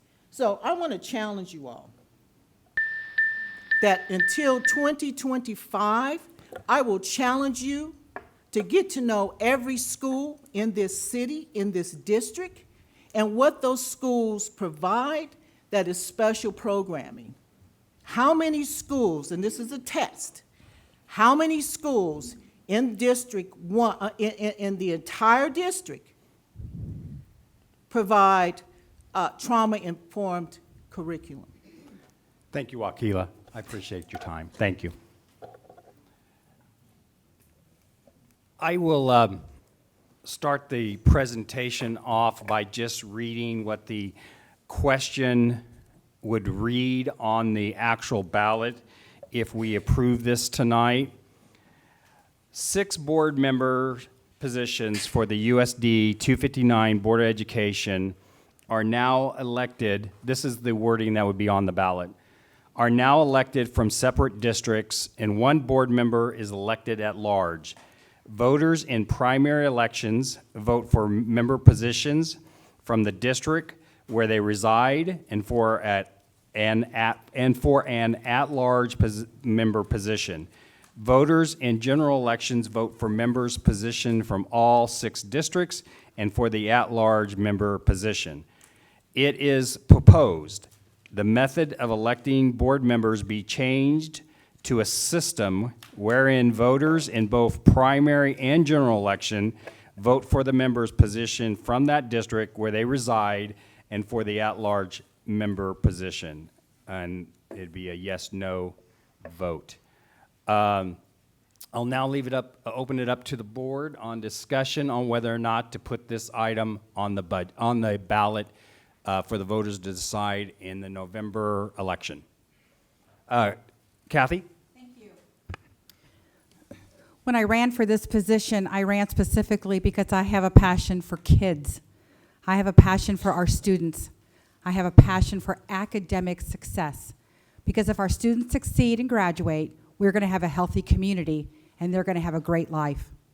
Having said this, at our last meeting, I said that I believe the people of Wichita should have their voice heard on this issue, and I still believe this. Because I believe this so much, I went out into the city, and I've had conversations with people in the last 2 weeks, not only from my district, which is number 5, far away from number 1, but also from around the city of Wichita. And these are some of the comments that I heard. What is this all about? Why is the board trying to ramrod this through?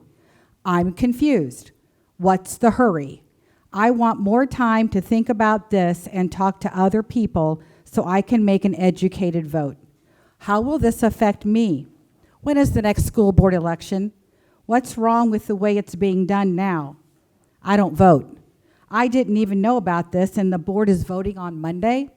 From these conversations, it is evident to me that our community raises some very important issues. They want time. They want time to understand this change. They're not saying that it's bad. They're saying they want time. They want clarification of why it's changing. The only 2 reasons I've gotten why it's changing is because it's time and no one's had the courage to do so. They have a right to know, and they have a right to continue to dialogue to understand. So my question to the board are these. Why are you wanting to do this? What is the end goal? What is the achievement? How will this affect our students' academic achievement? How will this affect teacher retention? How will this get our students up to the level that they need to be? How will this affect our strategic plan? How will this affect the overall operations of our school district? How will this affect policy? And how will this affect our shortage of bus drivers? We've already heard some major concerns this evening by Esau about Southeast High School. That's where I want to put my focus. My priority is not on this. These are the issues we need to be discussing right now. Our district is failing our students, and all this board can think about are political moves to win their re-elections. Therefore, I would like to make a motion to delay this change until our community understands it completely, knowing exactly what they're voting for and why, and placing it on next year's ballot so we can hear from the people. When we had the maps, we gave the community an opportunity to voice their opinion for 2 weeks. We have not given anyone but District 1 an opportunity, and the other districts are feeling left out, quite frankly. They're like, well, how come number 2 didn't call me? How come number 4 didn't call me? And I would dare to say that if the 3 newly elected board members were not elected, I'll bet this item would not be an issue. Thank you. I must state that half of that was pure speculation, not based on any facts at all. Can you give me the speculation? Yes, Tell me. I definitely will when it's Tell my... me. No, Kathy, let them hear it. Let them Kathy, hear it. raise your hand when it's your turn to speak, and you know what we do. We go around the table and give everybody a chance to speak once. When it's my turn, I will answer that question, and then we will have a chance to maybe have a second round. Motion fails for lack of second. Julie? Oh, no, we had a second. Was there? Hazel seconded. Okay, there was a second there. I apologize, I didn't see. Okay, read your motion again. I would like to make a motion to delay this change until our community understands it completely, knowing exactly what they're voting for and why, placing it on next year's ballot. That's fine. And moved by Kathy and seconded by Hazel. All those in favor, raise your hand. May we have some discussion first? Sure. Shoot, Cheryl? Yeah, I think we, rather than just vote on any motion, no matter what that is, I think we all need an opportunity to kind of express Absolutely. where we're coming from. The reason why I feel like this is important for us to put on the ballot now is because it has nothing to do with politics. That's part of the reason why we're moving it this far out, because we are still a year and a half, 2 years away from the next board election. But I have for quite a while, actually, been hearing from different members of the community that they would like an opportunity to vote on this. And I think we have to remember, we are not voting, do we do this or do we not? What we're voting on is, does our community get a chance to vote on it? And the community then makes that decision. I'll ask for no outbursts from the audience, please, so we can give everybody a clear chance to express their opinion. Thank you. And I just believe so strongly that, particularly in a world where we've got disagreements with people, what we need to do is take the highest ground as a board and step up and allow the public to make the choice. And whatever they decide, we as a board abide by.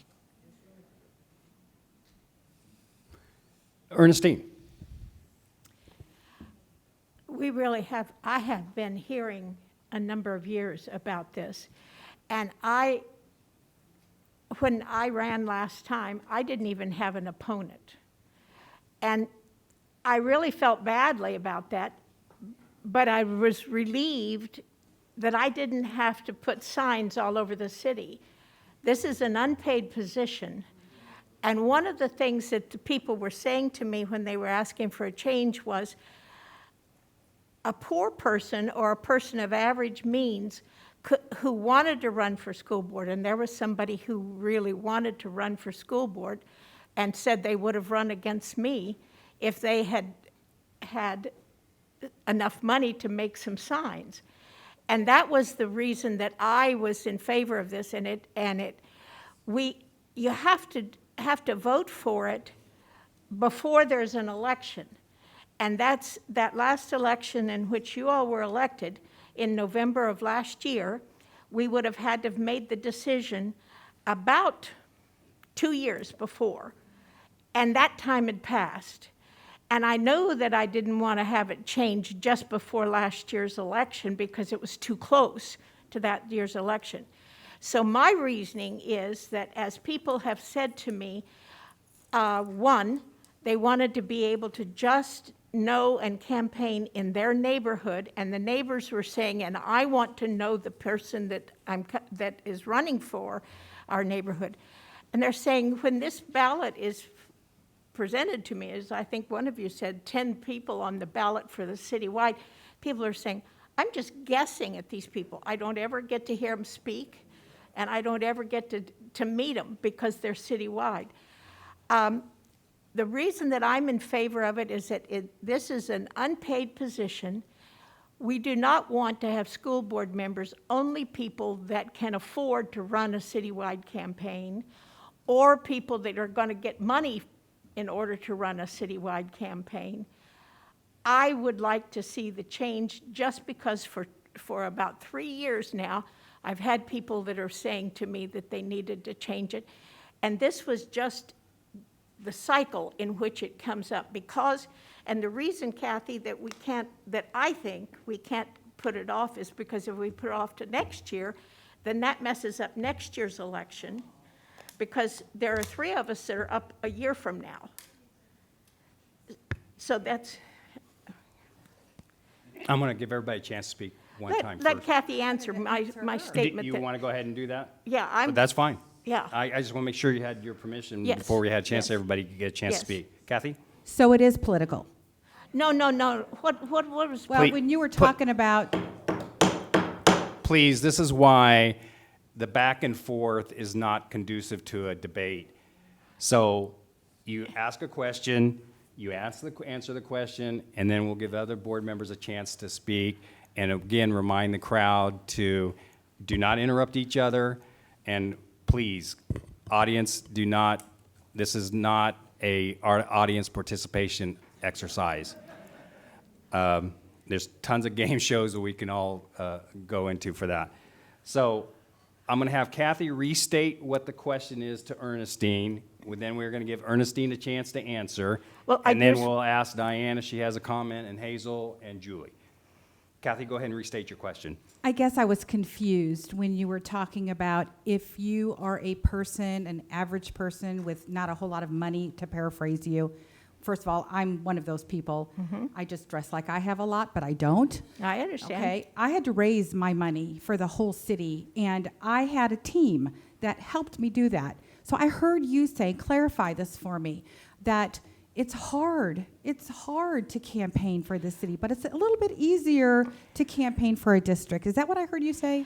What I've said is that people can't know the candidates from all over the city. And that's why that it takes money, is to get yourself to be known, not because you're trying to, quote, campaign, but to make yourself available for all of those neighborhood meetings, all of those meetings and all over. Because that's the biggest complaint that I have heard, is of people saying, I don't even know those people on the other side of town. I know who's in my district, and I know that he's a Looney Tune, and she's a good one, or he's a good one. But they're saying, I don't know those other people. I'm just guessing. I'm just pulling levers, or I'm just poking, I guess we poke buttons now or something.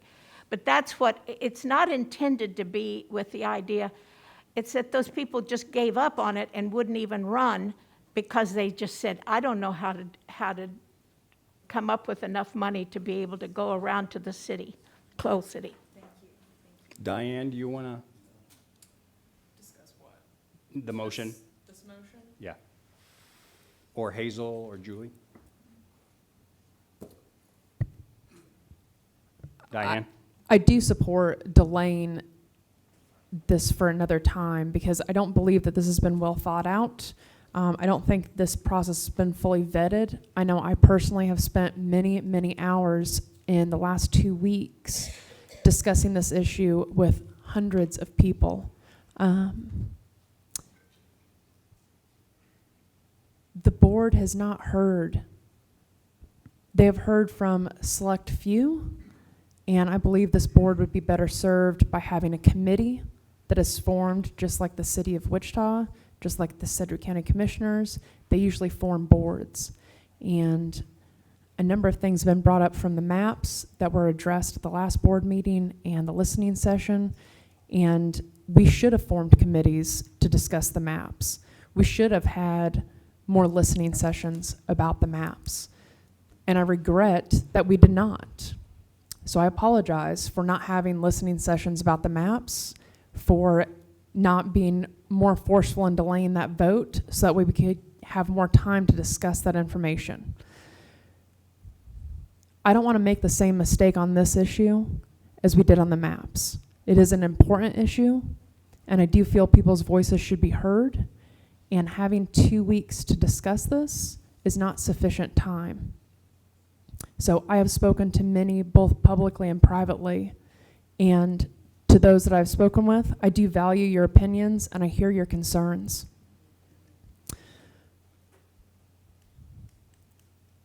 But I do think we need more time on this issue. Thank you, Diane. Hazel, did you want to? Yes, I do. So as a representative for District 6 and a volunteer position, I take my job very seriously. I consider this a job, and I feel like if I'm not in the community visiting my schools, visiting with administration, that I'm not doing my job because I do not have hands-on. So I have made an effort to visit all of my schools, visit with all of the administrators, and try to build a relationship with them. In saying that, I'm very frustrated with the lack of time that we've had to review this proposal, and I don't think we've given appropriate time to get proper public input. I feel like it's being rushed through, and we have not properly evaluated the positions of all the people in USD 259. We can put this vote up to public at any time. We don't need to rush it through for November ballot. We have only publicly heard from small group people from one sub-district about how the voting is done. We should not rush this decision that affects over 90% of the tax base. How will this affect taxpayers, parents, and students?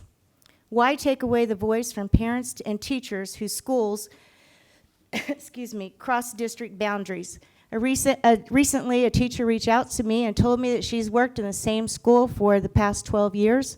She does not live in the district that she works in. If we change it, she will not be able to vote for the board member who represents her school. The system you are proposing here would deny her representation. As a USD 259 board member, we serve all students, teachers, and parents in our district. And that's what I understood when I took the oath of this office. Therefore, our community has a responsibility to elect capable board members that will serve in the best interests of all of our students. I don't understand why we're in such a hurry to push this through. Voting by sub-district suggests that the current sitting board does not represent all people in their district. This is counter to the current board non-discriminatory policy, Wichita law, Kansas state law, and the Constitution of Kansas. As a board member, my focus is on the future of our district, not just my sub-district. Everything this board votes on pertains to the whole entire USD 259. My position is that I want our schools to be trusted and safe for everyone. Thank you. Thank you. We have a motion on the floor. Kathy, go ahead. Julie wants to talk. Oh, Julie. Yeah, I just, Did you want to know?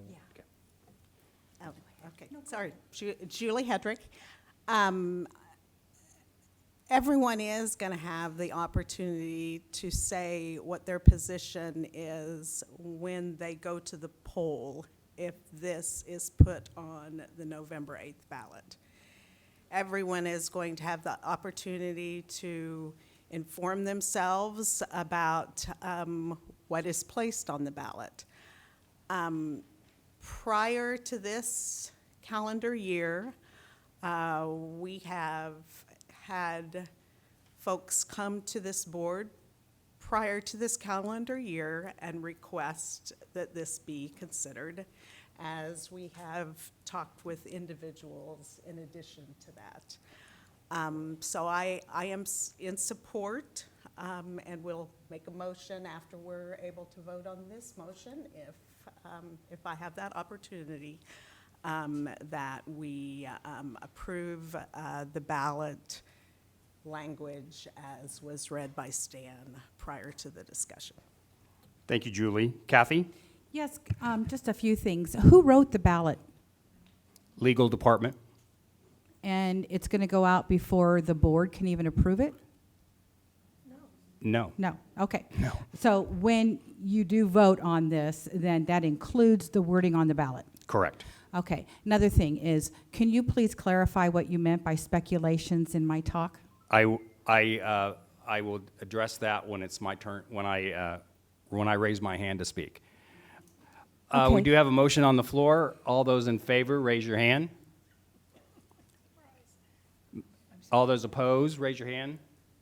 Motion fails 3-4, with Diane, Kathy, and Hazel voting yes, Ernestine, Stan, Julie, and Cheryl voting no. Julie? Yes, I would like to make a motion that we adopt Resolution 2022-12 as presented at tonight's meeting and approve the ballot language that was read by Stan previously, and that would be placed on the November 8th, 2022 general election ballot for Wichita Public School voters. Both the resolution and the ballot language will give Wichita Public School voters the ability to determine whether our community should change how the Board of Education members are elected. I'll second that. Moved by Julie and seconded by Stan. We'll have another round of discussion. This is a important issue for this community. It has been debating this issue since 1994. There are basically two reasons to put this on the ballot. And really, that's all this question is today, is whether or not we put it on the ballot or not. I think you can be against, and I would encourage you to vote for Julie's motion. You can be against the intention of this ballot question and still vote yes to put it on the ballot. I think that is giving the benefits to the citizens to participate in how this board is elected. There's nothing to be scared of here. There's no politics being done here. This is a debate that has been going on our community for decades. That's why when you said this was all political, Kathy, that is just not true. And there's been no rush. I think 1994 to the year 2022 is plenty of time to discuss this item. And at the very least, what we can do is now allow the voters to decide on this. The two reasons why I do hope this does pass is because of, number one, there is a confusion about our elections. No one understands the way the Wichita Board of Education is elected. They understand. Please, sir. Are you addressing me? Yes. I'm saying that I understand. And did I say you? Gary? But we're not supposed to make comments. You just did. You did too, but I guess it's okay because you are a man.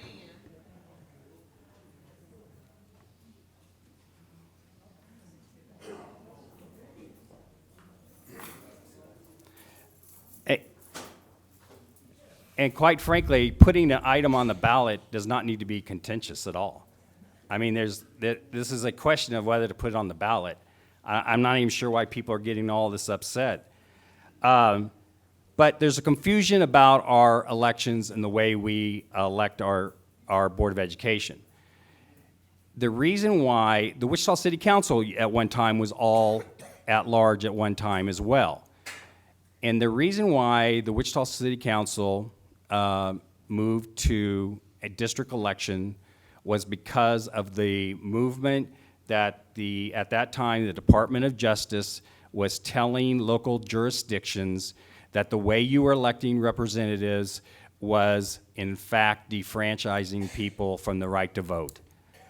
So all local amenities throughout this country, not just Wichita, Kansas, basically started moving to district-only election. The Wichita School Board, through various reasons, which were never made clear to the public, went halfway. And they did a vote for primary, but you still had to win at large. So in fact, our system right now works as a de facto at-large voting system, which means we are still in violation of defranchising voters. So this is a problem we can correct. We've had many opportunities to engage the community on this often, and believe it or not, the world did not start the day you started on this Board of Education. There was actually meetings before we had this meeting tonight. So we have heard from the public many times before that. The second reason why that it's important that we put this on the ballot is because districts could be overruled. Just as a candidate who could run for the Wichita City Council in District 5, and if District 2, East Wichita, voted against that candidate, would you think that was a legitimate person representing District 5 if District 2 overrode what District 5 wanted? The answer would be yes, you would. So what we need to do is give the voters clarification, and we need to give them representation. Anything less than that is undemocratic and is a de facto system that eliminates the power of the people to elect their representative. So I will be voting in favor of this motion. Hazel? I have a question. Yes, if this board votes to put this on the ballot, is it also this board's responsibility to inform the public about the change? And if so, how do we plan to go about doing that? No, it is not our responsibility. This vote tonight is to put the question on the ballot, and then it will be up to the community to discuss, debate, and then actually vote. Stan. Ernestine. That's the way it is with any ballot issue, and that's part of the reason why ballot issues are so confusing. The election office puts it on the ballot, and then we hope that individual communities will go out and explain. My colleague from the League of Women Voters, that's one of the things that they do, is to just explain the meaning of a ballot issue. The newspapers, we have to push on the newspapers to try to do it, the ballot issues. A while ago, I gave a personal opinion about why that I thought that we ought to change it. But my real issue is that I really think that as I said to you, I said to Kathy, people have been pushing me for this at least since 2018. And I would keep saying, well, we've got an election this year, so we can't change it now. And then finally we were up to, because of how long we've got to have an election for this, a vote for this, on a year that we're not having school board members elected. And school board members are elected in the odd years. No. Yes. Yes. Odd years. Can you see I'm confused? A lot of people are confused. And that's the thing, is to try to find, because you have to have a year run to put this on the ballot, and then have a year before the actual school board. Now, the next school board election is a year from now, and quite honestly, other than that, I would be in favor of the holding and waiting. But that would mean that it was going to be even more. It would be up to like 2 more years, like a total of 3 years from now. So that's why I want to have it go to the public, go to the voters. Let the voters make a decision, keep it as it is, or change it to districts only. This particular election is the only one in the state of Kansas that is voted like that, except for the mayors of cities, where they vote citywide. But all the others are done by district. And we are still keeping the at-large position. And another reason for this deadline is we do not want to use the taxpayers' dollars to have a special election on our own. We have a general election coming up where there will be several races where the turnout should be good, so we can have a good representation. And I agree with your position that maybe we've only heard from a small portion, but that's the issue we face on every issue. You only get a small representation at every given issue. So the question today is whether or not to actually let the voters decide. And it should not even be controversial, I don't think. I mean, people like to vote on ballot questions because they like to think they have a say in their democracy. So I think this is should be non-controversial, and we will let the community discuss among themselves. We will respect their opinion when they vote in November. But by doing it now, we can put it on the November election ballot free of charge, does not cost the taxpayer any money, because there's an election going on anyway. Any other discussion? Diane. So the board's only discussed this once, and it was first brought up publicly 2 weeks ago. That's not enough time to get community input. I've personally spent over 100 hours in conversations with more than 300 people from all sides of the issue. The vast majority do not see the benefit of changing how this board is elected, nor understand why the change is needed. The only benefit that I've heard from this board is for the candidates, and that's so that they don't have to campaign for a citywide election or raise as much money. I will put forth an amendment to this proposal that we appoint a committee, just like Sedgwick County and just like the city of Wichita, in using a thoughtful process that offers transparency. The process we are currently using is rushing and pushing this issue without the due diligence and without thought.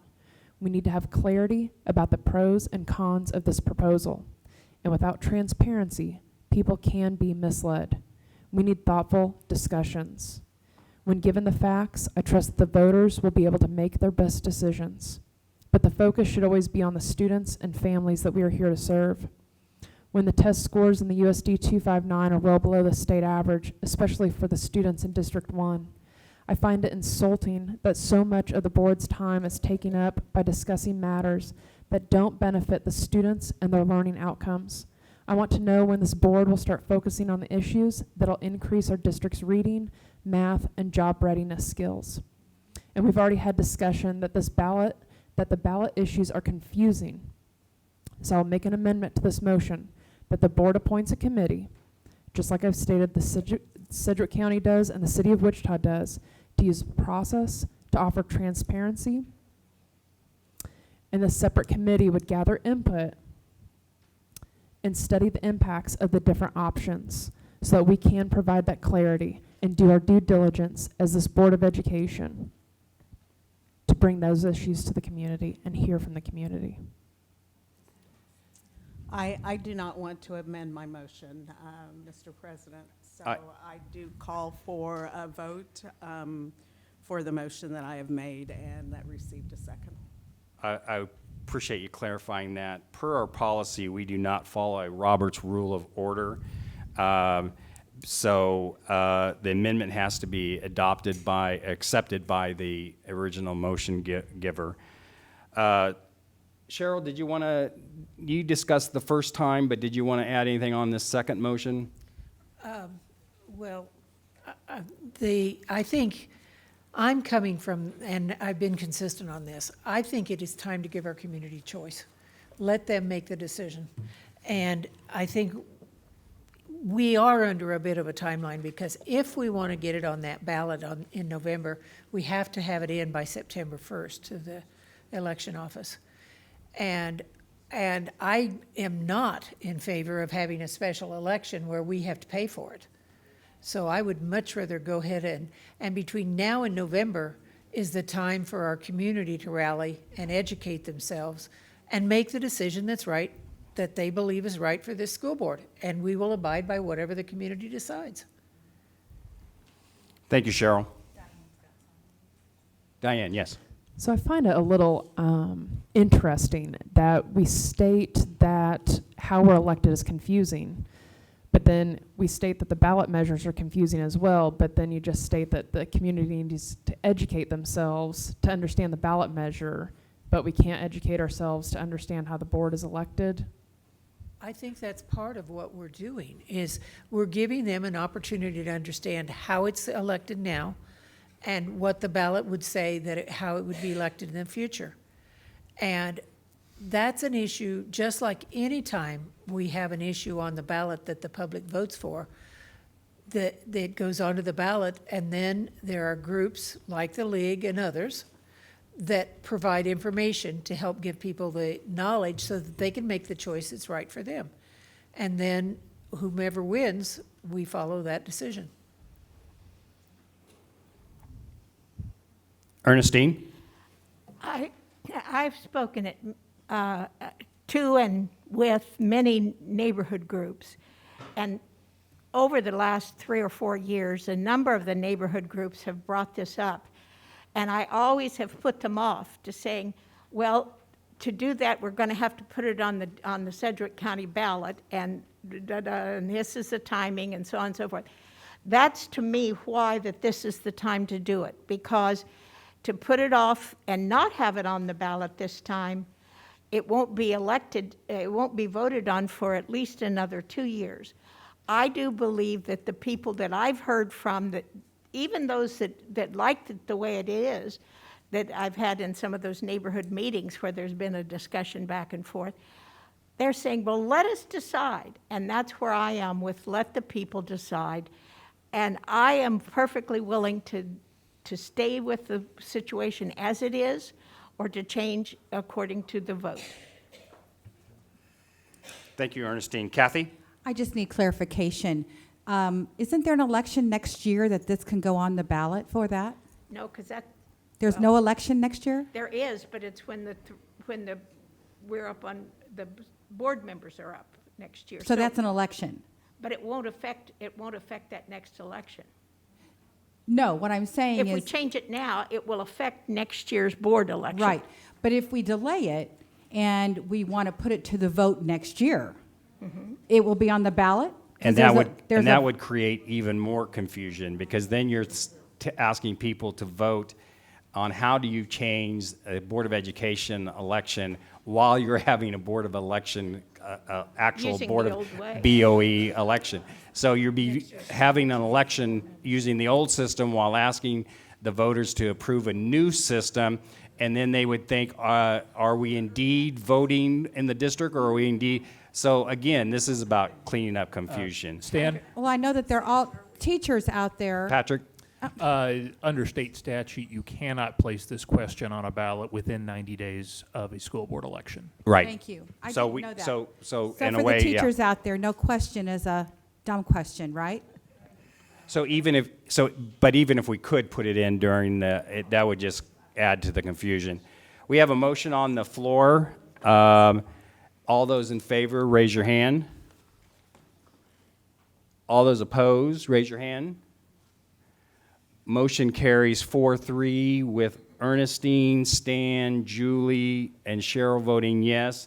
Diane, Kathy, and Hazel voting no. We will take a 15-minute break and resume our agenda after that 15-minute break.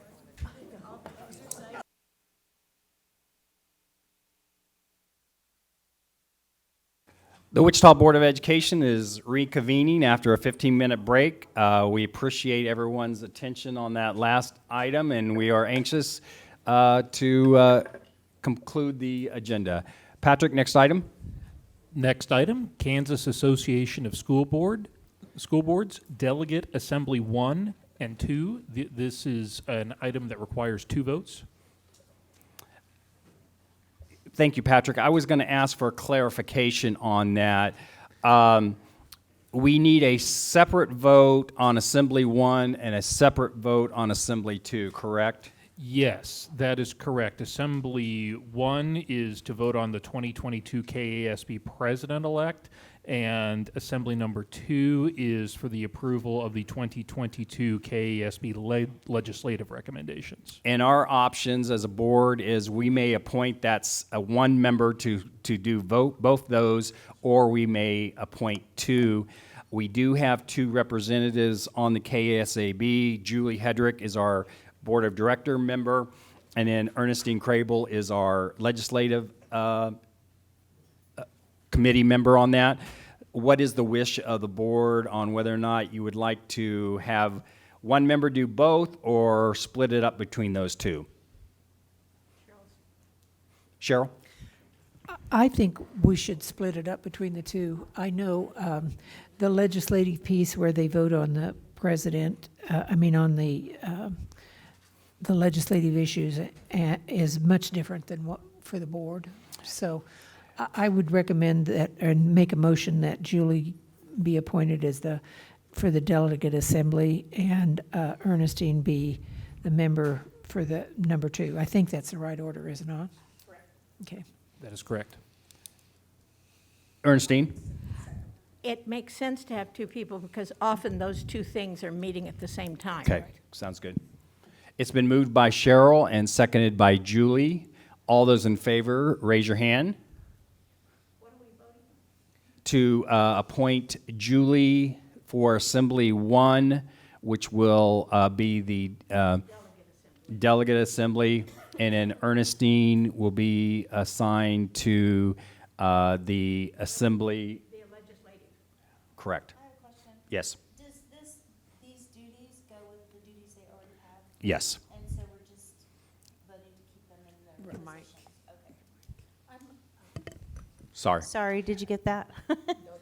Uh, let's let's go ahead and start that question over, Hazel, if you don't mind. I'm just asking if these duties they already are in these positions, and we're just voting to keep them in their positions. Pretty much, yes. Okay. Okay, all those in favor, raise your hand. Motion carries 7-0. Patrick, next item, please. Next item, under miscellaneous, superintendent's report. I just want to remind everybody about Mr. Billafield talked earlier about our Pathways to Success showcase, which will be September the 19th and the 20th. The September 19th event is an evening for business and industry, and on September the 20th from 5 to 7 is for parents, community, and students. Our ARCS, Career and Technical Education, over the last few years have grown significantly, and we have a very robust, successful program where children are able to get credentials and other types of things to be able to move into a career post-graduating from the Wichita Public Schools, and we are very excited about the opportunities for our children to be successful in. And then the second thing is our homework hotline and online tutoring. We're excited to launch our homework hotline and our online tutoring programs for the year for parents and students. The homework hotline is a phone-based where there's team opportunities too, or whether it's on the phone, where students can have the opportunity to be able to have a live person to help them with their homework. This begins August the 29th for students of all ages. And additional information, if you look on our website, you'll see it any kind of social media channels, but you can also go to www.usd259.org/homework. And then we also have the Revolution Now is our online tutoring program for grades 6 through 12. It supports all academic topics, and students can log in with their WPS portal page, and those online tutoring programs start on September the 7th. So again, Tutoring Homework Hotline is available starting August the 29th for all ages, all students, and then Revolution Now for grades 6 through 12 starts on September the 7th. So our academic programming is underway, and I'd like to thank the teachers for an awesome start of the school year and for really working very hard to ensure that all of our students dream, believe, and achieve. And I just want to thank you for all of your efforts in starting out our school term and really giving it all you have to make sure that our students are learning. Thank you. Thank you, Dr. Thompson. Yeah, I just had a quick question on the homework hotline.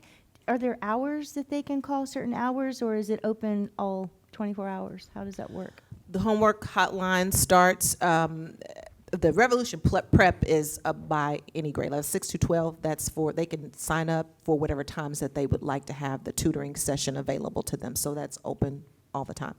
But the homework hotline, believe, starts right after the end of our high school. What time it has? 3:30. 3:30 to 7. Okay. So once high schools are out, that first session starts at 3:30, and it stays open all the way up until 7 o'clock p.m. for any student to call. Okay, thank you. I think that's great. 7. Okay. I will repeat the times. It is 3:30 to 7:30. Thank you. Thank you, Dr. Thompson. Patrick, next item, please. Next item, Board of Education report and requests. And before we start with any new ones, we have some outstanding ones that we need to take care of tonight. First off, I'll ask if anybody has board requests that they would like to withdraw.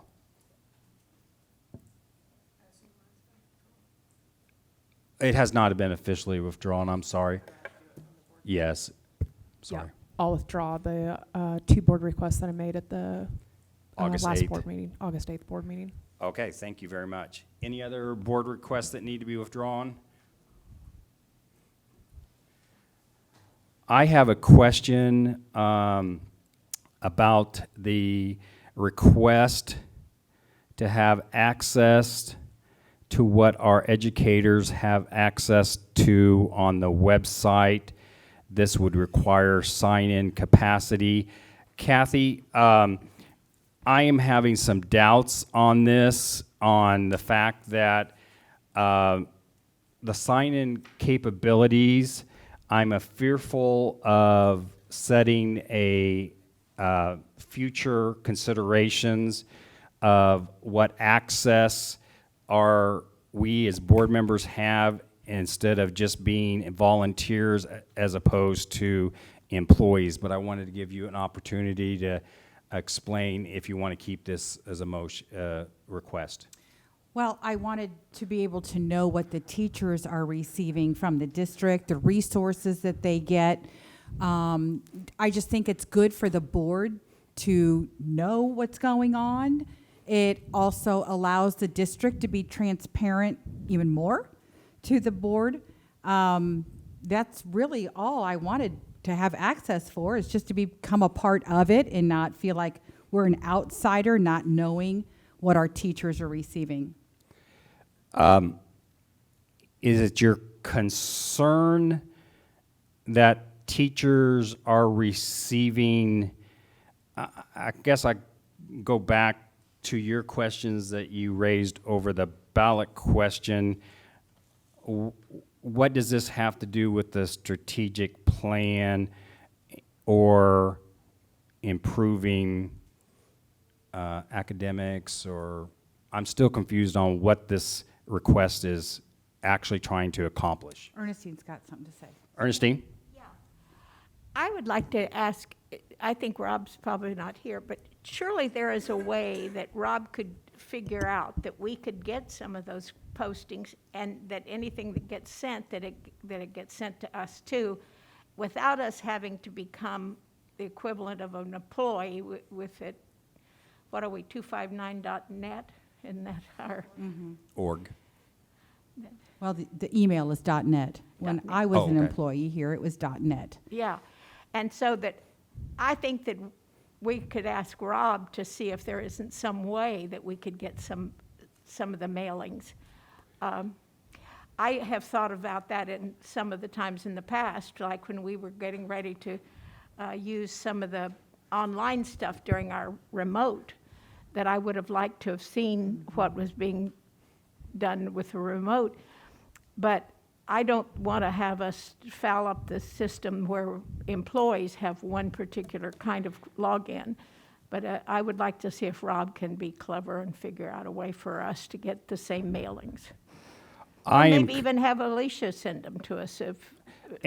And actually, that was part of my confusion on this, Ernestine, was, and that's why I wanted to ask you, Kathy, if there's any information that you cannot get through a casual conversation with the superintendent that you can only get on a website. Well, Stan, we don't know what we don't get. If we don't get it, we don't know that we didn't get it. And that was the thing. Some of the in-service training I've been interested in. I want to go to the in-service trainings, and I know that we can, but I'd also like to but I'm just more interested to see if Rob can very cleverly figure something out. And if not, we'll talk about it again. But Okay, we will put this on hold again till the next meeting then, and contact Rob, if that's okay with you, Ernestine. that sounds good. Is that okay with you, Kathy? Yep, I'll just pull one of my requests. Oh, is it with the same one? And then, so moving to your next one, Kathy, do you have any amended policy 6436 allowing parents to opt out of any Disney or Disney Plus videos? Yes, I do. Okay. Will you present that to legal, and then legal present it to the board for our next board meeting? Yes, I will. Okay. Thank you. Okay, I think that concludes the old request. We'll now move on to, no, yours is still on there, and it's listed under ongoing. Is that? No, I don't think we do if it's ongoing. Okay. That sounds very fair. I'm not trying to hurry it. No. I just want all of the requests to be treated fairly, and if we have Somebody needs to turn your mic on and talk in your mic. Yeah, they fuss at you. Okay, and since we're going through all of them then, Ernestine, did you want to keep yours on report back on student success numbers in acceleration academies? Next spring. Hers is next spring, that has a date on it. Okay, all right, thank you. Okay, I think we're ready for the new, if there are any new board requests. Hazel, do you have any requests or reports? I have no requests, but I'd like to report that I had the opportunity to participate at a few schools this summer and get to see the kids and read to them, and it was a great opportunity for me to connect with them. I also had a great time welcoming students back to school. I went to PVE Elementary, North High, Riverside Elementary, and Irving Elementary on different mornings to help welcome students and parents back to school, and that was a great opportunity. I met a lot of good people, and it looks like everybody's ready to have a good year, so that's all I have to say. Thank you, Hazel. Cheryl? I agree with Hazel. We're starting off on a really good foot this year. Last year, we were hoping we would be where we are this year, but as I visited with staff and parents and out in the district, the feel is way different this year. So that's good. That means we're getting back to where we need to be. So thanks, Alicia, to you and your team. Thank you, Cheryl. Kathy? I, too, was able to go to Kensler Elementary on the first day, and I've been in contact with all of my principals in District 5, and we're getting a schedule together where I'm going to be going and reading to the third graders throughout the year. I'm really excited to do that, and wherever I can go to a football game for Northwest, go Grizzlies, I will be there. Thank you, Kathy. Julie? Yeah, I have no requests. My report is just kind of ditto. Julia, I think we've got your mic off. There we go. That's what the problem was. I'm sorry, I apologize. I'm just gonna ditto the comments of the others here. I just want to give a shout out to our teachers our staff, and also administration.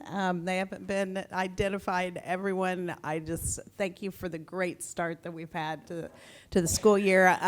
For the most part, I've heard really positive things. Other than that, it was tough on the kids to have to go for a whole week instead of just a couple of days. But that's. Otherwise, I've just heard really great things, and thank you to everyone. Thank you, Julie. I just wanted to express my appreciation also to the whole WPS staff. Wonderful job on getting school started this year. The enthusiasm and the effort right off the bat was outstanding, and it was great to see so many of our students returning to us, many of them who I had run into at various summer schools, so it was great to see them as well. And also, I am so excited about us launching My WPS Story. I think those stories are going to actually emphasize what we saw as board members this week as school opened. So thank you. Thank you, staff. Go ahead. And I know I'm out of order because I don't get to do good news items, but I do want to give a shout out to, I know, don't gavel me. I do want to give a shout out to the custodians. Man, I will tell you, those buildings are looking fabulous. I've been in buildings, and then when I accidentally scuffed the floor with my little tennis shoes that I had on, I went back and unscuffed it because you could see it, because the buildings look fabulous. And I also want to give one more, and now everybody's in the audience is clapping. And then I wanted to give the second shout out is to the clerical staff.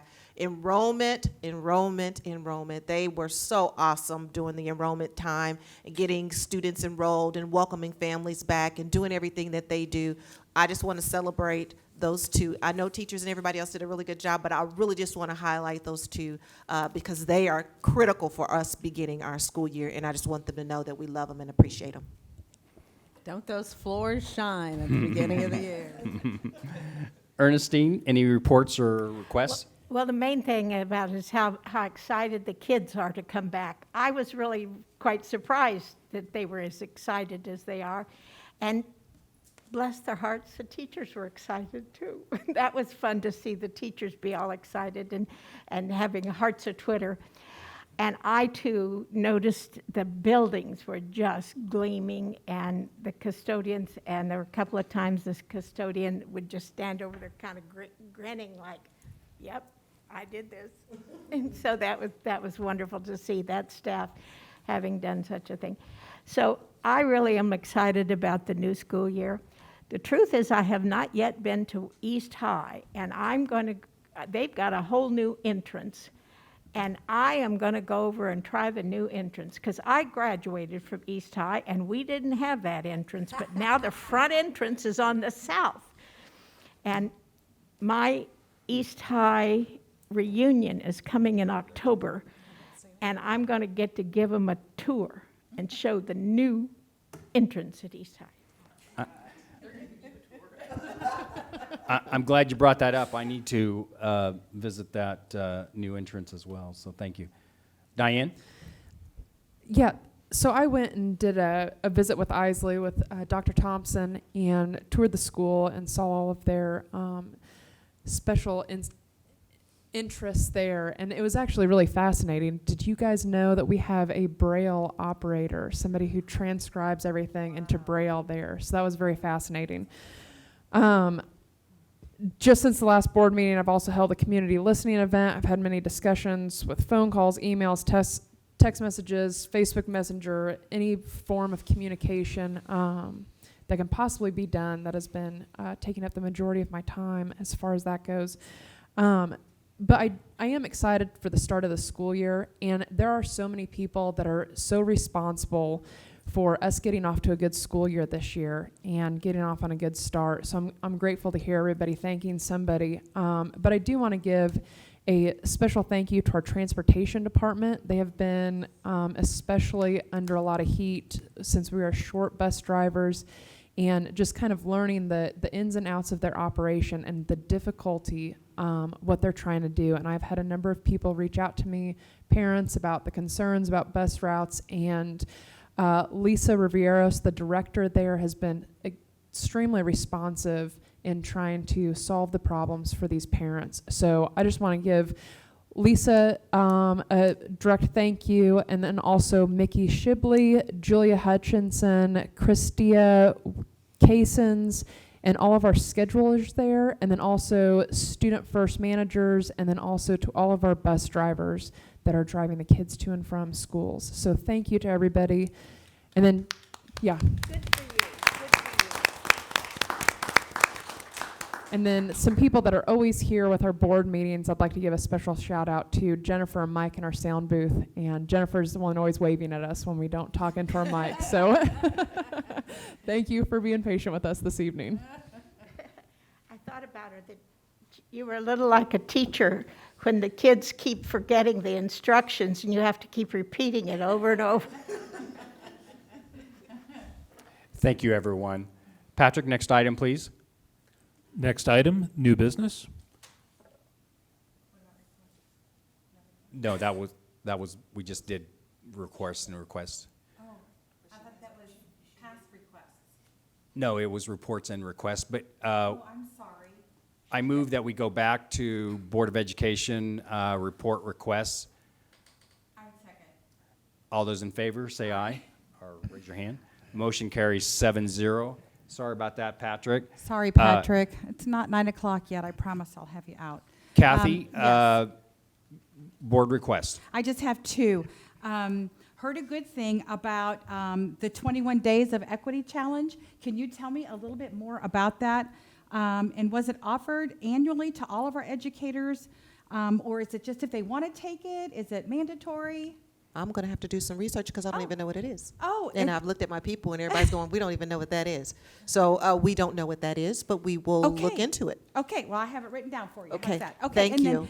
This is maybe an odd question that nobody's ever asked before, but when administration is working on a project or an issue, should or could or can members of the Board of Education be able to participate in these collaborations? Say it again, I'm sorry. Okay.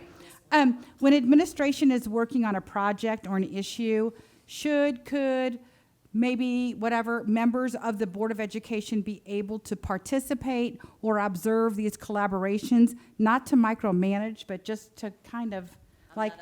Can you give me an example? Oh, okay, like, oh my gosh, the color T-shirts. So what color T-shirts are we gonna get? Why are we gonna, I can't give you anything specific. It's just, when there's an issue, it's like we don't know about it until the reports come. And if we could be even part of before it gets here, maybe I'm not making myself very clear. I'm a part of a team, and I love to be part of a team. And if I knew, just hey, well, have you guys thought about this? Have you guys thought about that?